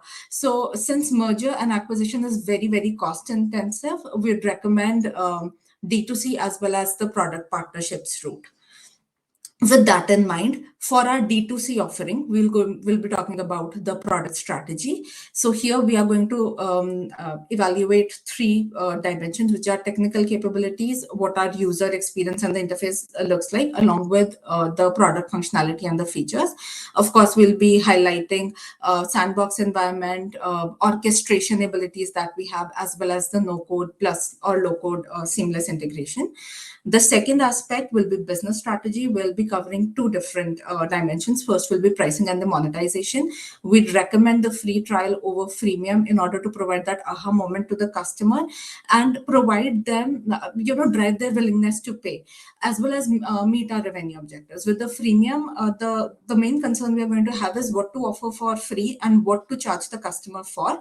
Accordingly, whether we'll be able to meet our 20 million incremental revenue by the end of FY 2024, that might become a bit challenging. Further, subsequent pricing would be customizable and will be driven by the referral-based incentivization would be a key aspect. Moving on to the marketing strategy here, there are 3 important things we should look at. First off, our content design should be very lead generating. Second, which routes the user to explore the free version of the product. Second thing is where to socialize this particular content. We can look at the summits. We can look at very specific channels, who to socialize it to. We'd recommend that people who are working on the ground with these products, for example, consider an insurance company. The best person to socialize this particular product would be, say, an underwriter who's actually underwriting the policy, evaluating the risk, and onboarding the customer. So that would be the most pertinent user for us to pitch the product to. Then looking at the sales strategy. You can wrap up soon. Absolutely. So in terms of the sales strategy, the role of the sales team here is not going to be mainly centered towards getting the leads. It would rather be towards handling the leads, which is with the leads which will be generated by the marketing content. And basically, he'll be focusing on offering the demos and trials, smooth onboarding of those leads, even in the free version, as well as education and the advisory. Now, finally, looking at the launch plan. So we'll segregate our launch plan and we'll look at the marketing and the sales team. We have mostly highlighted the content, so I'll skip that in interest of time. Now we'll be talking about the product and the engineering team. We are recommending a three-phased launch of the product. So 0 to 30 days will be used to plan our pilot. 30 to 60 will actually be carrying out the pilot launch. 60 to 90 will be evaluating pilot, carrying out quick rectifications to our products, customizations, minor customizations if needed, exiting our pilot, and moving into the commercial launch. So a couple of important things here. For the product team, we have clearly highlighted that there'll be two offerings, right? Identity suite and the integrated offering. For the identity suite, we'll be looking at the pilot launch strategy, the product evaluation, gathering client feedback, and improving that. On the other hand, for the integrated offering, what we are actually looking at is finalizing the partner, working through the legalities and signing the contracts, ensuring that both the partners are able to contribute equally and grow together. Then, of course, the third thing is planning the launch strategy for the integrated product offering and launching it. As far as the engineering team is concerned, for the existing identity suite product, we are looking at end-to-end testing, supporting the clients with the deployment and training, carrying out the quick fixes which have been prioritized by the product team, right? As far as the integrated offering, on the other hand, here is concerned, we'll have to create a work back plan, integrate the APIs, and then ensure the end-to-end testing and the launch of that integrated offering is carried out. Yeah, just completing it, the exit criteria for pilot would be some KPIs that we'll have to look at, and if they meet, for example, uptime, automation rate, then we can go towards a successful commercial launch. So I'll end it here. Thank you. Thanks a lot, Amit and Tushar. Over to you, Kishore and Jaya. Amit, Tushar, excellent job in putting together the data. Pretty exhaustive, covers, I think, all aspects of how we have generally seen business and building that out. Few questions. You had you had picked Europe as a target market to go after. Are there any specific segments that you recommend where you see a landing spot for geographical expansion to happen? So the first thing there are a couple of things we have to take into consideration. There on the slide, if you could pull up that slide and maybe talk about it, that will also help. I couldn't spot it in the slide. If it's not there, that's okay. Would love to generally understand your thought process through the research that you have on where do you see the landing spot. Yeah, just give us a second. So we have highlighted, just a second. So here we have highlighted that we are looking at the SMEs in the fintech space. We are looking at the SMEs in the fintech space. And we'll be offering the biometric and non-biometric cloud-based solutions only. And we are looking at the SMBs over here. As you know, we are only looking at the BFSI segment over here. Please let us know in case you're seeking more specific inputs. That would be the repetition of the question would be very helpful here. Sure. So BFSI SMEs are clear. Considering this BFSI as a segment has been existent, SMEs would already be present in the market. It's a red ocean largely. I was curious to understand through all the research when you picked European as a market and BFSI SME as a segment to go after. Are there any specific landing spots, any specific changes in the market, any external or internal trends that you see that could help us safely land into the European market?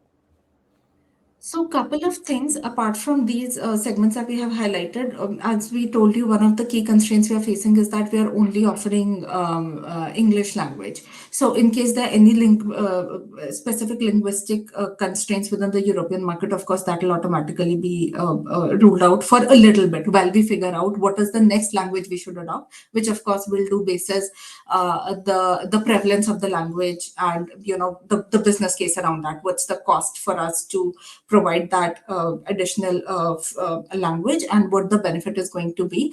Apart from that, the within the BFSI space, it is pretty active over there. If we look at, we told you that digital wallet is the extremely common use case over there. So all the digital wallet enabled use cases and the fintech space and the fintech companies in that space would be the right target market for us to enter. Just leaving a data point on the table. Same thing is the case with India also, right? One thing that we have observed is because we were early mover in the market, we were able to capture most of the market. So if any new SME also exists, as soon as they gain visibility, we are already into those accounts. So our competitors struggle to replace us in any of these clients. So I was curious on how our strategy would be in Europe, but we can take it later. Jay, over to you. Amit, I just wanted to understand the time period which you have considered for achieving these revenue numbers. So as was stated in the problem statement, so are you talking about these revenue numbers or the initial 20 million? Yeah. Previous slide. I'm sorry, In your the voice is breaking. SAM-based TAM, scenario-based TAM. Can you hear me now? Scenario-based. Okay, got it. Scenario-based. Yeah. So this is annual. These are the annual numbers. So as we can, so we'll quickly walk you through the calculation here. This is the total revenue into the solution type that we are offering into the deployment type. We can pick up the figures from the previous slide on these. The scale, whether SME or large scale enterprises, along with the industry. And then on top of that, we have assumed 2.5% market share. So all of these multiplies together within 1 year, we are looking at roughly 30 million revenue in the European market at 2.5% market share. So long story short, I think our target that we are expecting 30 million is achievable, even at a modest market share, because the market is huge and we are looking at only one specific segment here, right? So we are looking at, cloud-based solutions in biometric as well as in non-biometric space. So that itself is putting us to a close figure of 30 million. That's what we are aiming for right now. Understood. Would you be able to share the spreadsheet which you, a model which you have used to arrive at these numbers post presentation? Yeah, so simply, so what we did, if you look at this particular slide here, so here we have broken down, we have revenues for US, European, Latin market, and then we have adoption rate based on what solution we are picking, how we are deploying it, in what industry, and at what scale. So if you pick those specific percentages, multiply them all together. So we have a footnote here that talks about that formula. So TAM is revenue multiplied by the adoption time to the deployment. Yeah. So you can pick the data. We'll also be happy to share the Excel here. With you. All of these numbers have been picked from a Juniper-based research, which we have referenced in the deck. So we were very specific with our, So we didn't pick. You were saying something? No worries. Can you hear me? Yeah, we can. Am I audible? Yeah. Yeah. So I would really appreciate, if you can share that spreadsheet, how you arrived at the overall TAM, the calculations you got into. Now, when we talk about Europe, right? So Europe is conglomeration of 27 to 28 countries, right? Each market is different. How do you recommend? So your, recommendation is to start with European market, which is very counterintuitive to considering US being one monolithic market. So I wanted to understand within the European market, have you identified particular countries where we can make an entry to begin with, a sort of a beachhead, and then from there I think we kind of penetrate in the market. Yeah, one input that I have there is, one model that we talked about was potential partnerships. So we did look at some of the companies that are operating there. And so one company that we noticed is Revolut. So Revolut is quite an interesting company. I have studied, that company. It's actually hyper growing. They have been continuously increasing their revenue. So maybe forming potential partnerships with such players who have already made their presence could be beneficial, because they themselves are trying to grow in the market, so they can really feel a value out of partnering with Hyperverge. The second preference for us would be also, whatever we cannot cover through Revolut or through other partnerships, is probably picking areas which are more English speaking focused, so where we can readily offer our solution before we anyways have to make some changes. So those would be the criterias to go ahead and start picking and shortlisting our potential geographies and industries. There are a couple of more additions to it. One of the important considerations, as he's highlighted, is English speaking. That is very important because that's the only language we are offering our product in, basis our research and the information we have. So this is one factor. The second thing which motivates us for the European market is, yes, it's a conglomeration of the countries. One of the best part about European Union, though, is maturity in terms of the regulations within the identity verification market. Second, although they have different countries, most of the countries are aligned on common standards around around the regulations as far as this aspect is concerned. Now, if we compare the LATAM market, again, there is disintegration there where we have multiple markets, but one of the challenges that we have there is that there is no consolidation on the regulatory front. So that is something which will become very challenging for Hyperverge. That's why we have been able to recommend European market, despite the fact that it's a conglomeration of the countries. Having said that, English will be a limitation for us, but of course we can over the time pick up what are the next languages we should talk about basis the prevalence of occurrence. Also, I researched some data. I do not have very official source. However, most of the localized identities documents have been translated to English over there, so that will also mitigate your challenge to quite an extent. One of the key reasons for not picking up US market is that it's heading towards the mergers and the acquisitions. Now, I don't know if that is the space we might be able to get into right away, merging, because we don't have enough resources at this point in time. It's a bootstrapped company. Also, it is, I think, a little bit farther along in the AI journey, which our organization might need a little bit more time to catch up on. So if we enter into the US market right away, that is something I think we might be losing out on basis all of the research that we have carried out. We might be limited a little bit by the research we could carry out. Understood. The other question which I have sort of, we're okay, right, to extend it by 7 minutes, our Q&A? Yeah, absolutely. Here's my hand. Just checking with Saurabh. So there is, one more point you suggested, Avani, around D2C route when it comes to distribution in one of your slides. Any particular reason with product led you recommended that we have to go with D2C?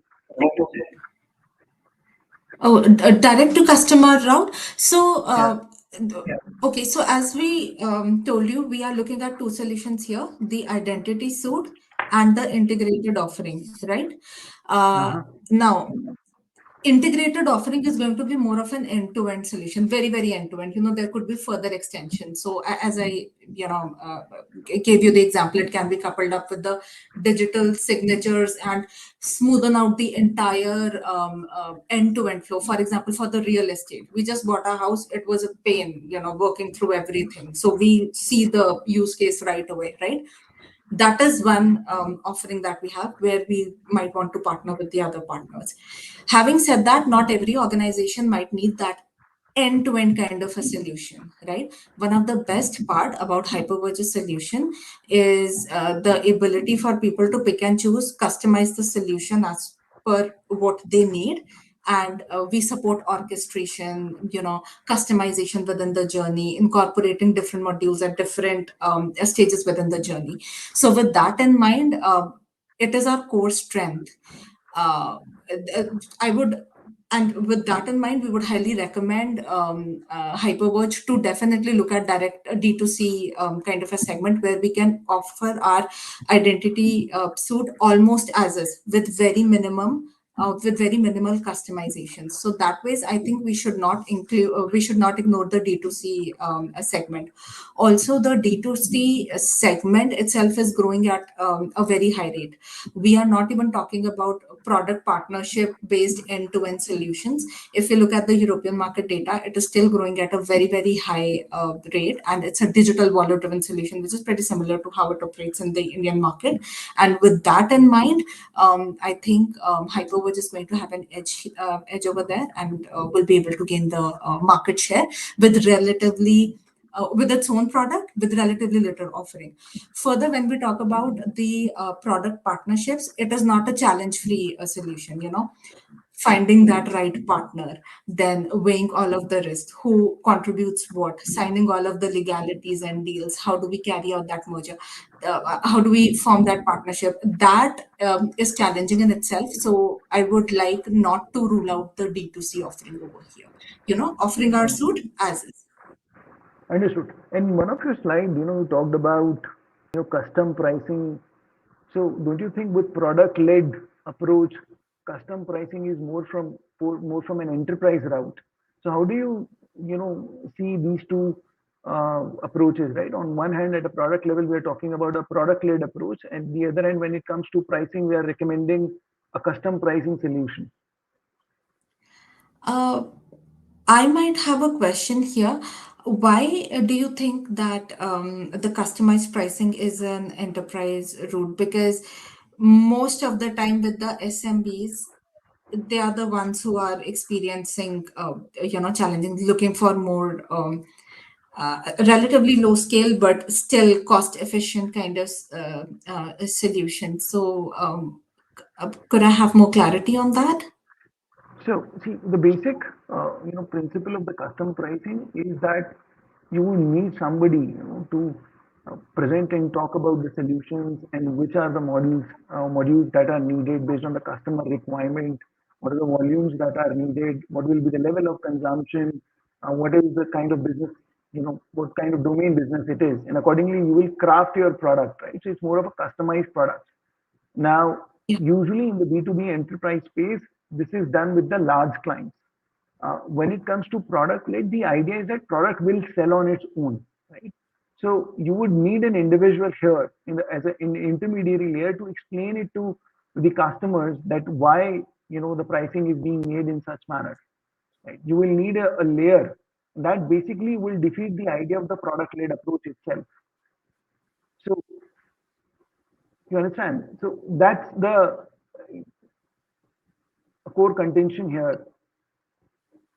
I do understand your thought process. I understand your thought process here. We had not thought in that direction, but what we were looking at was with the SMEs, resource constraint is one of the important factors. And so offering them attractive solutions just to get into the market might require some kind of customization on the pricing and on the pricing from our end. So this is what our understanding was, but we'd be happy to learn more and understand if we thought of. The last question which I have is, you talked about integrated offerings, right? So apart from identity, in one of your slides, I believe it was the last but one, where you have talked about integrated offerings, right? So at a high level, what are the integrated offerings you recommend for getting into these markets? So as I explained you, so we are talking about the integrated offering. So I'll refer back to this slide here. When we're talking about the integrated offering, as I told you, I'm expecting an end-to-end solution. I'll pick up a particular use case. Say, for example, we are talking about say a real estate system. So we'd like to take an example here from Canada, but just to explain you here. So there are several processes here. We first go to a bank. The bank approves us for a set amount of loan. We then start dealing with generally a large scale company, which is a real estate company here, say Remax or something of that sort. We can look for a couple of the large scale players.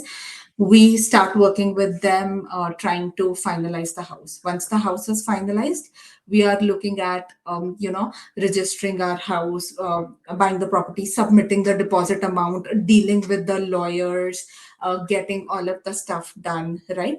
And identity verification is critical at every stage within this particular offering.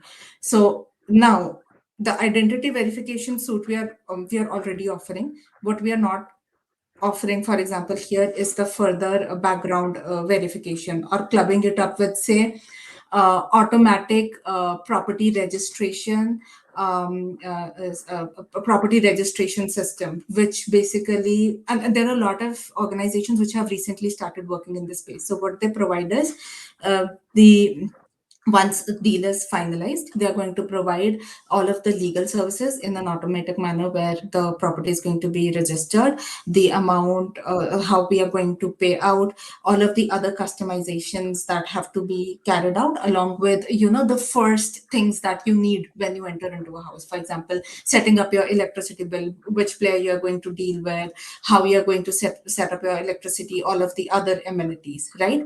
So identity verification is one part of this entire system, involved in the beginning phase, right, till the loan is approved and the registration is, the property registry is completed.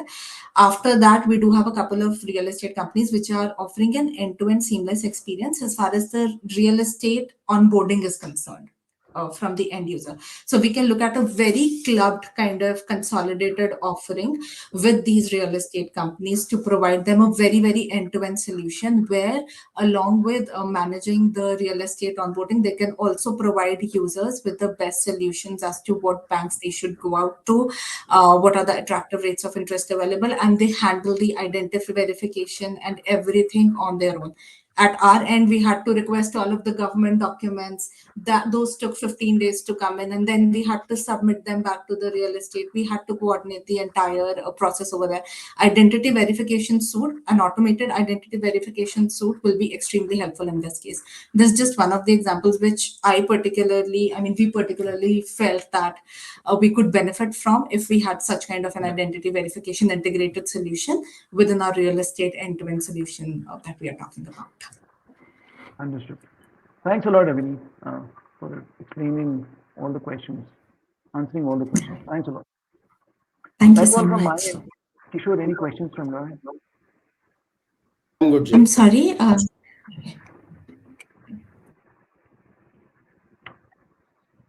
Cool, cool, cool. Thanks a lot, Avneet and Tushar. Quite a bit of question out there, Jay. Great work. What we can do right now, Kishore and Jez, you can probably have a quick huddle, a chat. You can help us shortlist, and then we'll call you back on stage to, give us the final verdict. Meanwhile, we can have a chat with the participants here. We can understand what was their thought process. We would love to know, and we would love it if they can share it with others on how did they go about building their decks, what was the challenges they faced, so on and so forth. So, does that work for you folks? Yeah, that works. Cool, cool, cool. Uh, any of the finalists, would you want to come on the stage? We can, chill a bit around here. You can just raise your hands, and we can get you up. Anyone else, if they have any other questions for the finalists? I think we have around 40 people still attending live, so we can we can get their questions answered as well. Ria is here. I'll get her on the stage. But I think a lot of people have missed the India-Pakistan match, and I hear so nice to see the 40 people. So Nigam has a question. Will this be Nigam? Air, we might not keep this available on Emmy, but in fact, we would be uploading this probably in a day or so. So be should not be an issue. I think Ria and Avneet are here. Saurabh. We can ask them. Just in case if folks doesn't know, we have a very thriving YouTube channel. We keep adding a lot of our tear downs over there. In fact, all the tear downs that we've done since last 1.5 2 years are there. We have done it with companies like Swiggy, Dunzo, Zomato. We have also done a few with WebEngage, and also you'll be able to find all of that at one place in the Teardown YouTube's playlist. That is also a good resource if you're planning to attend the next one. You know where to head. You know what kind of questions are being asked, so you probably have a heads up there. And also, like, the winner decks are available on the Teardown website. So if you want like a reference on how these winners have their decks, you can check out their decks on the website. So we also have our next partners ready. So we'll be launching our next Teardown in a couple of days. So keep an eye out. We have WebEngage. We'll be partnering with WebEngage for the next Teardown. So we'll be posting it. So make sure if you want to participate the next time, you are keeping track. And you can just go through the previous decks to see how the winners have done it. Yeah.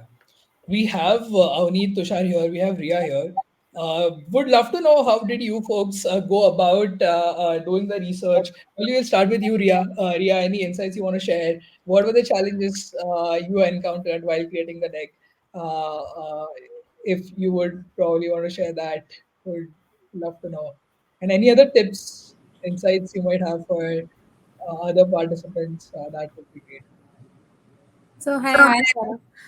Uh, First of all, this was our first, like mine and Jagasa's first tear down, and we were pretty much very confused on where to start with.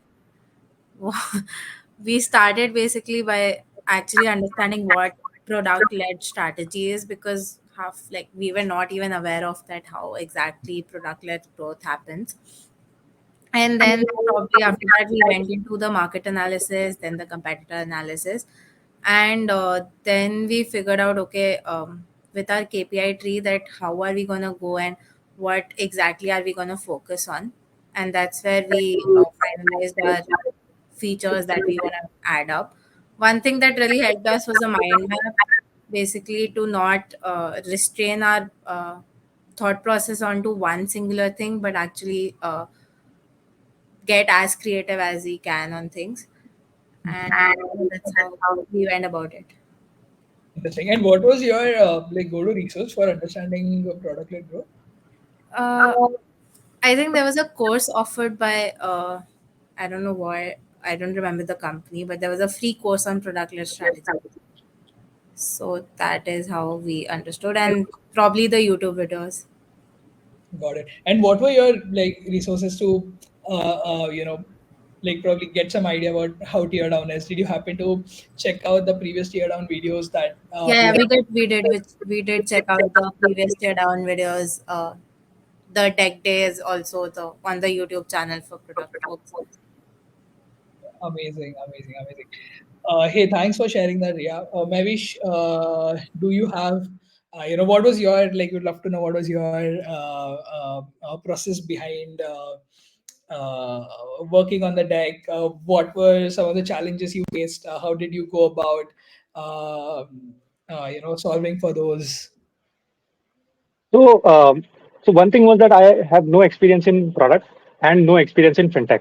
So, um, and I had joined TPF ka PLG cohort, but I did not get to attend any classes because of some personal reasons. And then when I got this problem statement, I was like, damn, attend कर लेना चाहिए था यार. फिर मैं बहुत ज़्यादा search किया, and for some reason, some guy in the cohort had written some blogs about each of the lectures. So I went through those blogs. Yeah, and they were really, really helpful. So I started my research from there on what PLG is. Uh, फिर वही था कि समझना था कि who are the target users of Hyperverge, what are their problems, what are the jobs to be done, and then going through the user journey. So काफी research था. I think I created this Google document. It has 24 pages of research that I did, which helped me create my deck. Yeah. Anything you feel you would have done differently? Hmm. So I think Avneet का जो approach था ना, business led and sorry, business strategy, marketing strategy, product strategy, that was quite unique. I did not even think about it. Maybe had I known कि ऐसा कुछ हो सकता है, I would have tried to incorporate that in my deck. Um, Interesting. I'm not really sure what else I could have done, to be honest. But I mean, open to feedback if you think कि कुछ अलग हो सकता था. Fair point. Fair point. Avneet, do you want to I think you've folks are wanting to know about the process you went through. Would love to know if you have something to share. I also love your how did you go about doing the research? How did you go about structuring the whole content? And any other challenges? First of all, thank you so much, and thanks, Mavish, for such kind words. So, actually, this was the craziest product teardown I have ever done, because we are in the process of just launching a product. We are end-to-end testing, so it was like really crazy. But since we were already in the process of launching a B2B kind of product, it gave me a very, very good perspective. We were trying to go for the product led growth with that product, and we are not sure whether we were able to do that completely, but we are doing a couple of things even on that product which focus towards product led growth strategy. I think it's very, very new to market, and it'll take us some time before we are able to figure out how best it is done. We'll be learning, making mistakes, learning as we go along, and I think learning by doing is the best method. But we partnered on this together, and I pulled in my husband, who has got nothing to do with product management, but he's into strategy. So his oversight on what the strategy should include, that was extremely helpful. What are the components we should have, how we should provide those clear guidelines to every team. That was a very amazing thought process that he brought along. So that was very helpful, along with the fact that as we are launching a product, that provided us a very, very good perspective. Overall, it was a very, very thrilling and amazing learning experience. You'd like to say anything, Tushar? I was just saying it was a deadly combination of working with the product manager and a consultant together. Hey Avneet, So I have a question for you. So, what all resources you use to do the research actually? yeah, so I think one key report that really helped us was Juniper Networks identity verification report. We were able to. Sir, can you hear me? Yeah, we can hear you. Yes, we can hear you. Wait a minute, I guess I ran into a headphone issue. Just give me a moment. No worries, no worries. Yes, Tushar. No, I was just saying, so Juniper Networks had published a couple of reports from previous years on identity verification, which had some good insights in terms of how different markets are, and different competitor profiles. But I think, and we got lucky because we had access through our company, because companies generally purchase databases. I think we had a little bit edge over there. I would accept that. So we got lucky. So we were able to pull in those reports, which anyone, if they go online, they would see $4,000, $5,000 that they need to invest in. So yeah. And one another thing for the product-led growth, I would highly recommend this resource, productled.org. They are offering a couple of very amazing resources on product-led growth. So if anyone would like to go through that, I think that would be extremely helpful. So these were a couple of really amazing things which helped, along with the consultant mind of my husband and some kind of product knowledge from my end. Interesting. We are just yeah, Jay, are we audible? We are. I think we've run some speaker mic issue. It seems.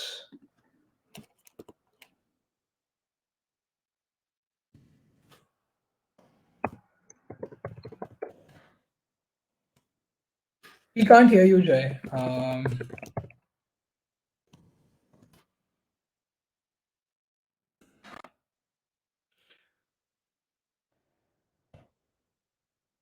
Probably One. Oh, you are unmuted. Just 1 second. Let me. Okay, Jay, I think now you have to unmute. Yeah, can you try? No, no, no. We are not able to hear you, unfortunately. I can't hear you, Jay.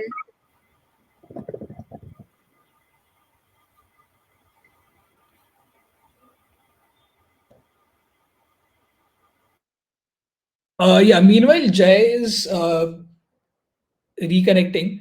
Kishore, if you are here, would love to know. You've been building Hyperverge since last 10 years, a decade, right out of your college. If I've got my facts right, would love to know. What was the insight at that point of time which made you, start thinking on this edge, and how's the journey been with you so far? Right. There is not a lot of strong insight. Imagine people in their 20s or maybe early 20s, there is not a lot of insight that we come with. We are just a bunch of friends who really love solving problems. And as we kept solving a bunch of very interesting problems, got to solve and see the impact at the end users, right? That's when we were thinking of starting up. But the trigger point for all of that was we were all sent to different internships during our third year, a compulsory internship. I had been to Schlum. Another co-founder went to Redmond, Microsoft. While the pay and everything was amazing, the thrill of problem solving was missing. The very same week of our internship, we called up each other and told, "This is not working out. We might be better off starting everything." And that's how we had started up. We went through a fair share of struggles during the early phase. Lots of places we didn't know. Our hypotheses were falling flat on the face. Identity verification was not something that we started with. We were a photo sharing app. So if at that point, if someone clicked photos in a group, we would have helped you get those photos without them being lost in someone's photo gallery. So we went through lots of things. We would have built at least 20, 30 different things, half of them in B2B space, half of them in the consumer space. Yeah. Wow. So when was the pivot to Hyperverge? Like when was pivot to Hyperverge? When did that happen? Right? Like what was a precursor to that? What were you building before Yeah. where we see it in its current shape? So it was almost always called as Hyperverge, except for the first 3 years in college where we called ourselves the Computer Vision Group. That's the piece of technology that we built our expertise in, started solving problems. As Hyperverge, we have also had more than 3 phases. The first phase was where we were building deep tech focused consumer applications and trying to do B2B by the side. Really stupid idea to do both things in parallel, but nevertheless, optimism is always winning. And at that phase, we were solving problems for marketing technology companies. For example, today around the airports, you see these ads run by Apple which says photo shot by XYZ, right? Consumer driven marketing. And that wasn't a trend back then. And Coke was the first company that wanted to do it. So we were working with a marketing company to find out photos of Coke bottles being present at the beach with people enjoying. Imagine this sort of a contextual image being pulled up from Flickr, which was a photo repository back then, and being able to sort things out. Working with Housing.com and their cataloging. Uh, Housing.com and Airbnb compare the photo qualities. You would hate going into even a good looking house in Housing.com.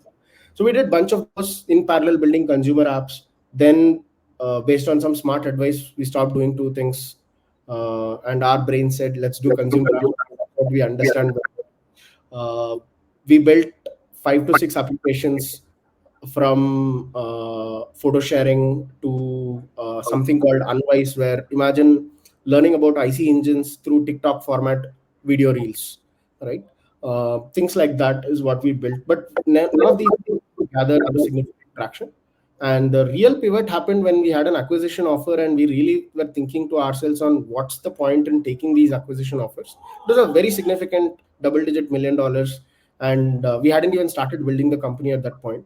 So as people at that point, when we thought about what are we wanting to do in our lives, that didn't make a lot of sense. We turned option down. At which point our heart was in solving for poverty in sustainable. which our investors. I'm just summarizing text in a short. Fair. That's when we met Sridhar Vembu, and he said, if you want to really do deep problem solving at that level, you need to retain the intent and you need to have time at your hand to do it. And sustainable engines are the ones that will have time. So with no product, no idea, no clarity on what we want to do, a thought that was clear in our mind is, why would we work every single day from here on for whatever it takes? Is to build a sustainable engine that is focused on figuring out how to solve fundamental problems. So we tried 10 different problem statements, each one of which making money. One of them was KYC. Early days of KYC didn't even pay our pantry bill of 13 people. So you can imagine the minuscule nature of the revenue that it was generating. We had picked a bunch of other interesting problem statements. For example, Zoho's current grammar correction engine, which is a grammar, was built by Hyperverge, present across all Zoho suite of products. We had solved for satellite image-based analytics for defense contractors in US. There were illegal drug trafficking problems. How do you identify? The problem statement was very simple, right? No clarity on how to solve for it. Problem statement is, there is illegal poppy seeds production across the globe. Find out what these places are. That's it. Now imagine solving an abstract problem to a acceptable solution that a defense contract could use. We had property tax collection. We have data of very crazy kind through this process. Some includes we have entire energy infrastructure of state of Texas. If you ask me, where is the high voltage line in which part of Texas, how much is the dollar price in a given hour for that energy transmission to happen, we had built all of these things. In all that exploration, KYC happened to be one of those, and that picked off. So we had to sunset the rest of the things to make sure that our so it's been a long journey, and all credits to the team, because these journeys you can't do it alone. You need to have a shoulder to cry on in a bad way, hand to do happy with day. So we had the strong team going for us all through. Very inspiring, Kishore. Thanks for sharing that. I think Kishore and Jay are ready. Jay, do you want to quickly test your audio if that's working fine? Yeah, can you guys hear me? Yes, we Am I can. audible? Yes, you are. You First of all, really sorry. For my voice, it's not been keeping well. We had an event in the office today morning, and we spent all our, vocal energy. So really sorry about that. We ran a short run, just to call out. Jay, for him, it was like a breeze to run like 5K, 10K, etc. For me, it was a heavy lifting job to do. But nevertheless, both of us were lost our voice in the fun that we had. Yeah. Good stuff. Coming back to the teardown, coming back to the almost the end of it. Before we announce the results, anyone would love to like put their predictions in the chat who they think was one of the best presentations for the day. What are their views? If you want to like quickly share your vote in the chat, if that is something folks are up to do. We will probably wait for a few more seconds. Okay, not really. So okay, let's just go forward with this. Jay, Kishore, over to you. Yeah, do share do share the shortlist and what you loved about them, and probably some places where everyone can improve, some general insights, tips which other folks and participants who are looking at this video probably after this is done, which tips which they can use to build onto their tear downs. If you can share that towards the end of it, that would be great. Kishore, you want to start? Jay, please go ahead. Okay.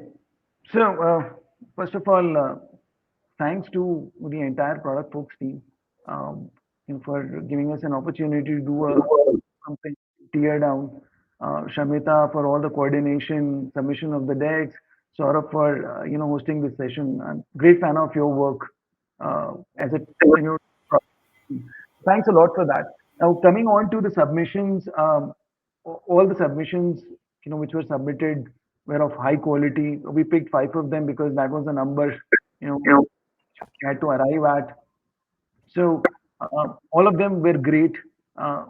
there's not much of a difference when it comes to the submission or the content that was presented, but we are looking at what aligns with our thought process, who has understand the overall problem uh, as a company, what we do and what are the challenges we are looking at. So we have taken these factors into consideration uh, while arriving at the results. All of the deck, as I said, have been handpicked by us. So at a deck level, we found some synergy. That's why we got the shortlist. When the ideas were presented, we were more looking from the alignment perspective, understanding of our business, and the alignment with our business objectives, what we are trying to solve for. Now, having said that, we'll start with the uh, third winner, like what do you call it? People, we have to top three, and we are starting with third. So here we have got a tie between two teams. One is the first one at third position is Jigyasa and Ria. Uh, we have shortlisted them as a third ranker. Thanks a lot. We really like the presentation, the way they have the overall quality of the deck, the use cases they identified, the innovative solution, the approach they recommended, their wireframes particularly, without having access to our system, they imagined and understood the space was really fabulous. So we really liked the way both of them have designed the solution, presented it. Great job, Maria and Jigyasa. Thanks a lot for all the hard work. At the same time, we have got another individual. He has done extremely well in terms of presenting the detailed approach when it comes to taking the product to the market. Uh, Looking at the deck, it seems that he has thought through a lot, experienced himself, you know, while designing the solution. And for third position, we have got Harsh. So Harsh, Jigyasa, and Ria at third position. Thanks a lot, Harsh, for all the detailed approach you have taken, the analysis which you have done. It speaks for itself. So great job there. Okay. Congratulations, And folks. Moving on. congratulations, Jigyasa, Ria, and Harsh. Kishore, you want to go with the second one? Sure. Uh, Melvish will take the second spot. He was the first person that we got to hear from today. Lots of thought that has been put in, the attention to the details on what will get the customer to buy in, what is the exact entry point that we need to target on, being all the way closer to even having search screenshots that tells what the potential customer problem could be at any given point, what's the mind space with which they are searching, and how should the content strategy be to aligned to bring some of the attention to those, were very interesting. Apart from covering overall details, this is one thing that stood out, because in a startup you don't get to do a lot of things. The most important element is to be able to focus and invest time, energy, efforts in the smallest of the things that has the highest ROI. So we found Mavish to be doing a really good job with respect to that. Thanks a lot, Mehvish, for submitting your tear down, taking a deep dive on Hyperverge.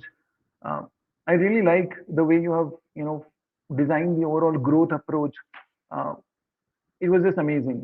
We can relate to it. It's certainly implementable. What you have thought through, the designs you submitted, the approach you presented, we really liked it. Thanks a lot. So Mehvish is our second winner. And now coming on to the top one, uh, we have got Tushar and Avneet. Uh, Great. Simply, you answered all the questions. The overall quality of the deck is par excellent. Something which has been thought through.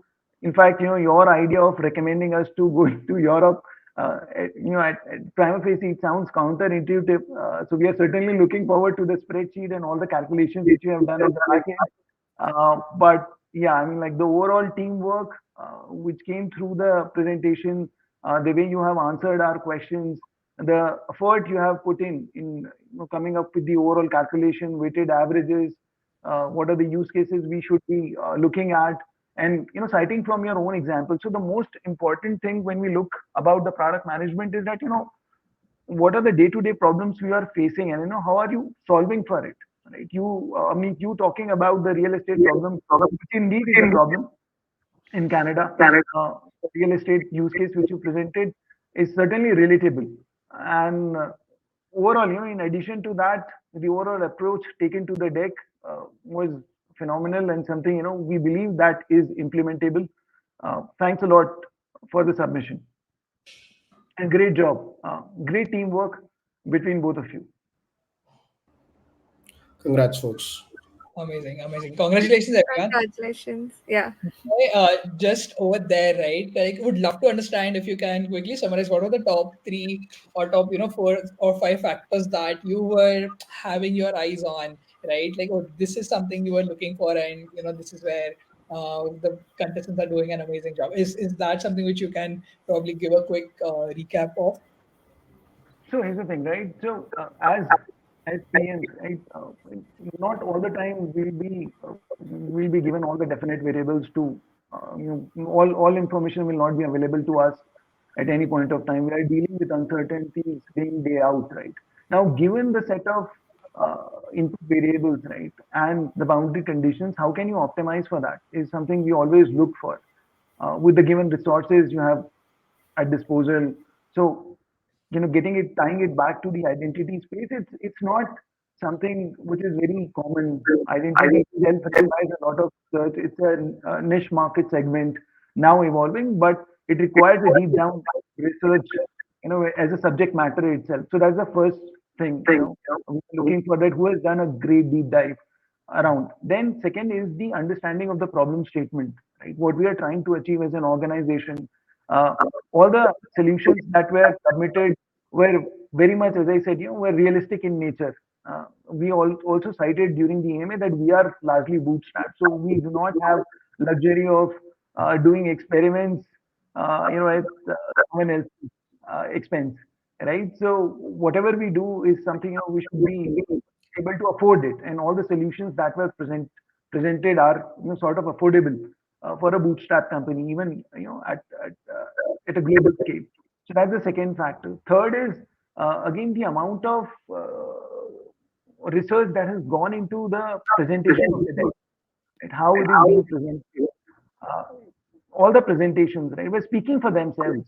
The effort was coming out. So at one point of time, when you have been through so many decks, deck starts talking to you. Yeah. Like the hard work comes out. So that's the third factor. The way decks were presented, understanding of the problem statement. Last but not the least, the product-led approach. Right? And now B2B SaaS is a very tricky domain. Right? Here, where your target segment is largely enterprise, and when you are talking about a product-led, the product-led in B2B space is very nuanced relative to B2C or D2C. So the approach which was taken again, in devising or recommending the solution is something that is totally relatable. So you cannot have fully, based on the ticket size of the product, right? Where you cannot have fully product led, and you cannot you have to again, see through the boundary condition that when you are talking about selling in the global markets, enterprise customers, it requires a heavy sales motion. A very innovative approach to come up with a product-led approach for those markets. So Right. these 4 or 5 factors which we took into consideration while shortlisting the candidates, and that's all we were searching for, in these 5 decks also when they were presenting. Makes sense. Makes sense. Anything else you would want to add, Kishore, to that? Yeah, apart from all things, Jay, if I were to take a step back and look at the role of a product manager, literally an entrepreneur for a feature or a product or anything, everything starts from I need to make a breakthrough with a certain amount of time budget that I have, right? Time budget inherently captures the dollar that rests with you. Now, to be able to shoot very focused into a particular target, the entire understanding from top down has to be built, And the most important nuanced understanding that is needed is, where is my first line of attack going to be? And what is my air cover on that first line of attack going to be? These two things are extremely critical. Some of those things is what we observed in bits and pieces in many presentations that we went through today. Things that I would have loved to see more would be to the level of, these are your clients and these are the places where triggers someone to make decisions like this. And that is true for B2B, B2C, everything, right? That trigger being very clearly established, and calling out the air cover that is needed in terms of other elements that helps you maximize the exploitation of that trigger is going to be a very interesting way to look at things. But amazing job with everyone's presentation. Pretty Yeah, insightful. what would have been, icing on the cake, to say that if you would have got the set of the partners we need to target, in the respective market, that would have taken to a different level altogether. It's always, it's a human thing, right, to ask for more. But yeah, specific set of segments, specific set of partners in those geographies, because you're talking about product led, right? Fair. So, by doing the 80/20s with minimum investment, maximum ROI is something, we as, bootstrap organizations always look for. Amazing, amazing. That brings us to the end of the session. It was amazing hosting you folks, Kishore, Jai. Hope you had some great fun here. Everyone else who's still sticking around, who's not watching the match, thanks for that show of enthusiasm. Definitely speaks a lot. Just before we go, we keep doing a lot of these tear downs and a lot of other initiatives at TPF. We also keep hosting offline meetups. Recently, we wrapped up Unconference. That was a invite only for product folks in the ecosystem. So please keep an eye on our newsletters, on our Slack channel, and we are fairly approachable. You feel free to DM me, Shamita, or anyone else from the TPF team if you have any ideas that you want to shoot us with, or anything else that you would love to chat about. With that, I think that brings us to the end. Thanks a lot for joining. Kishore, Jai, Shamita, see you on the backstage, and I'll end the session here. Uh, Thank you all. We will be uploading this on the YouTube in the days to come. Thank you. Congratulations, everyone. Great job. Thank you. See you.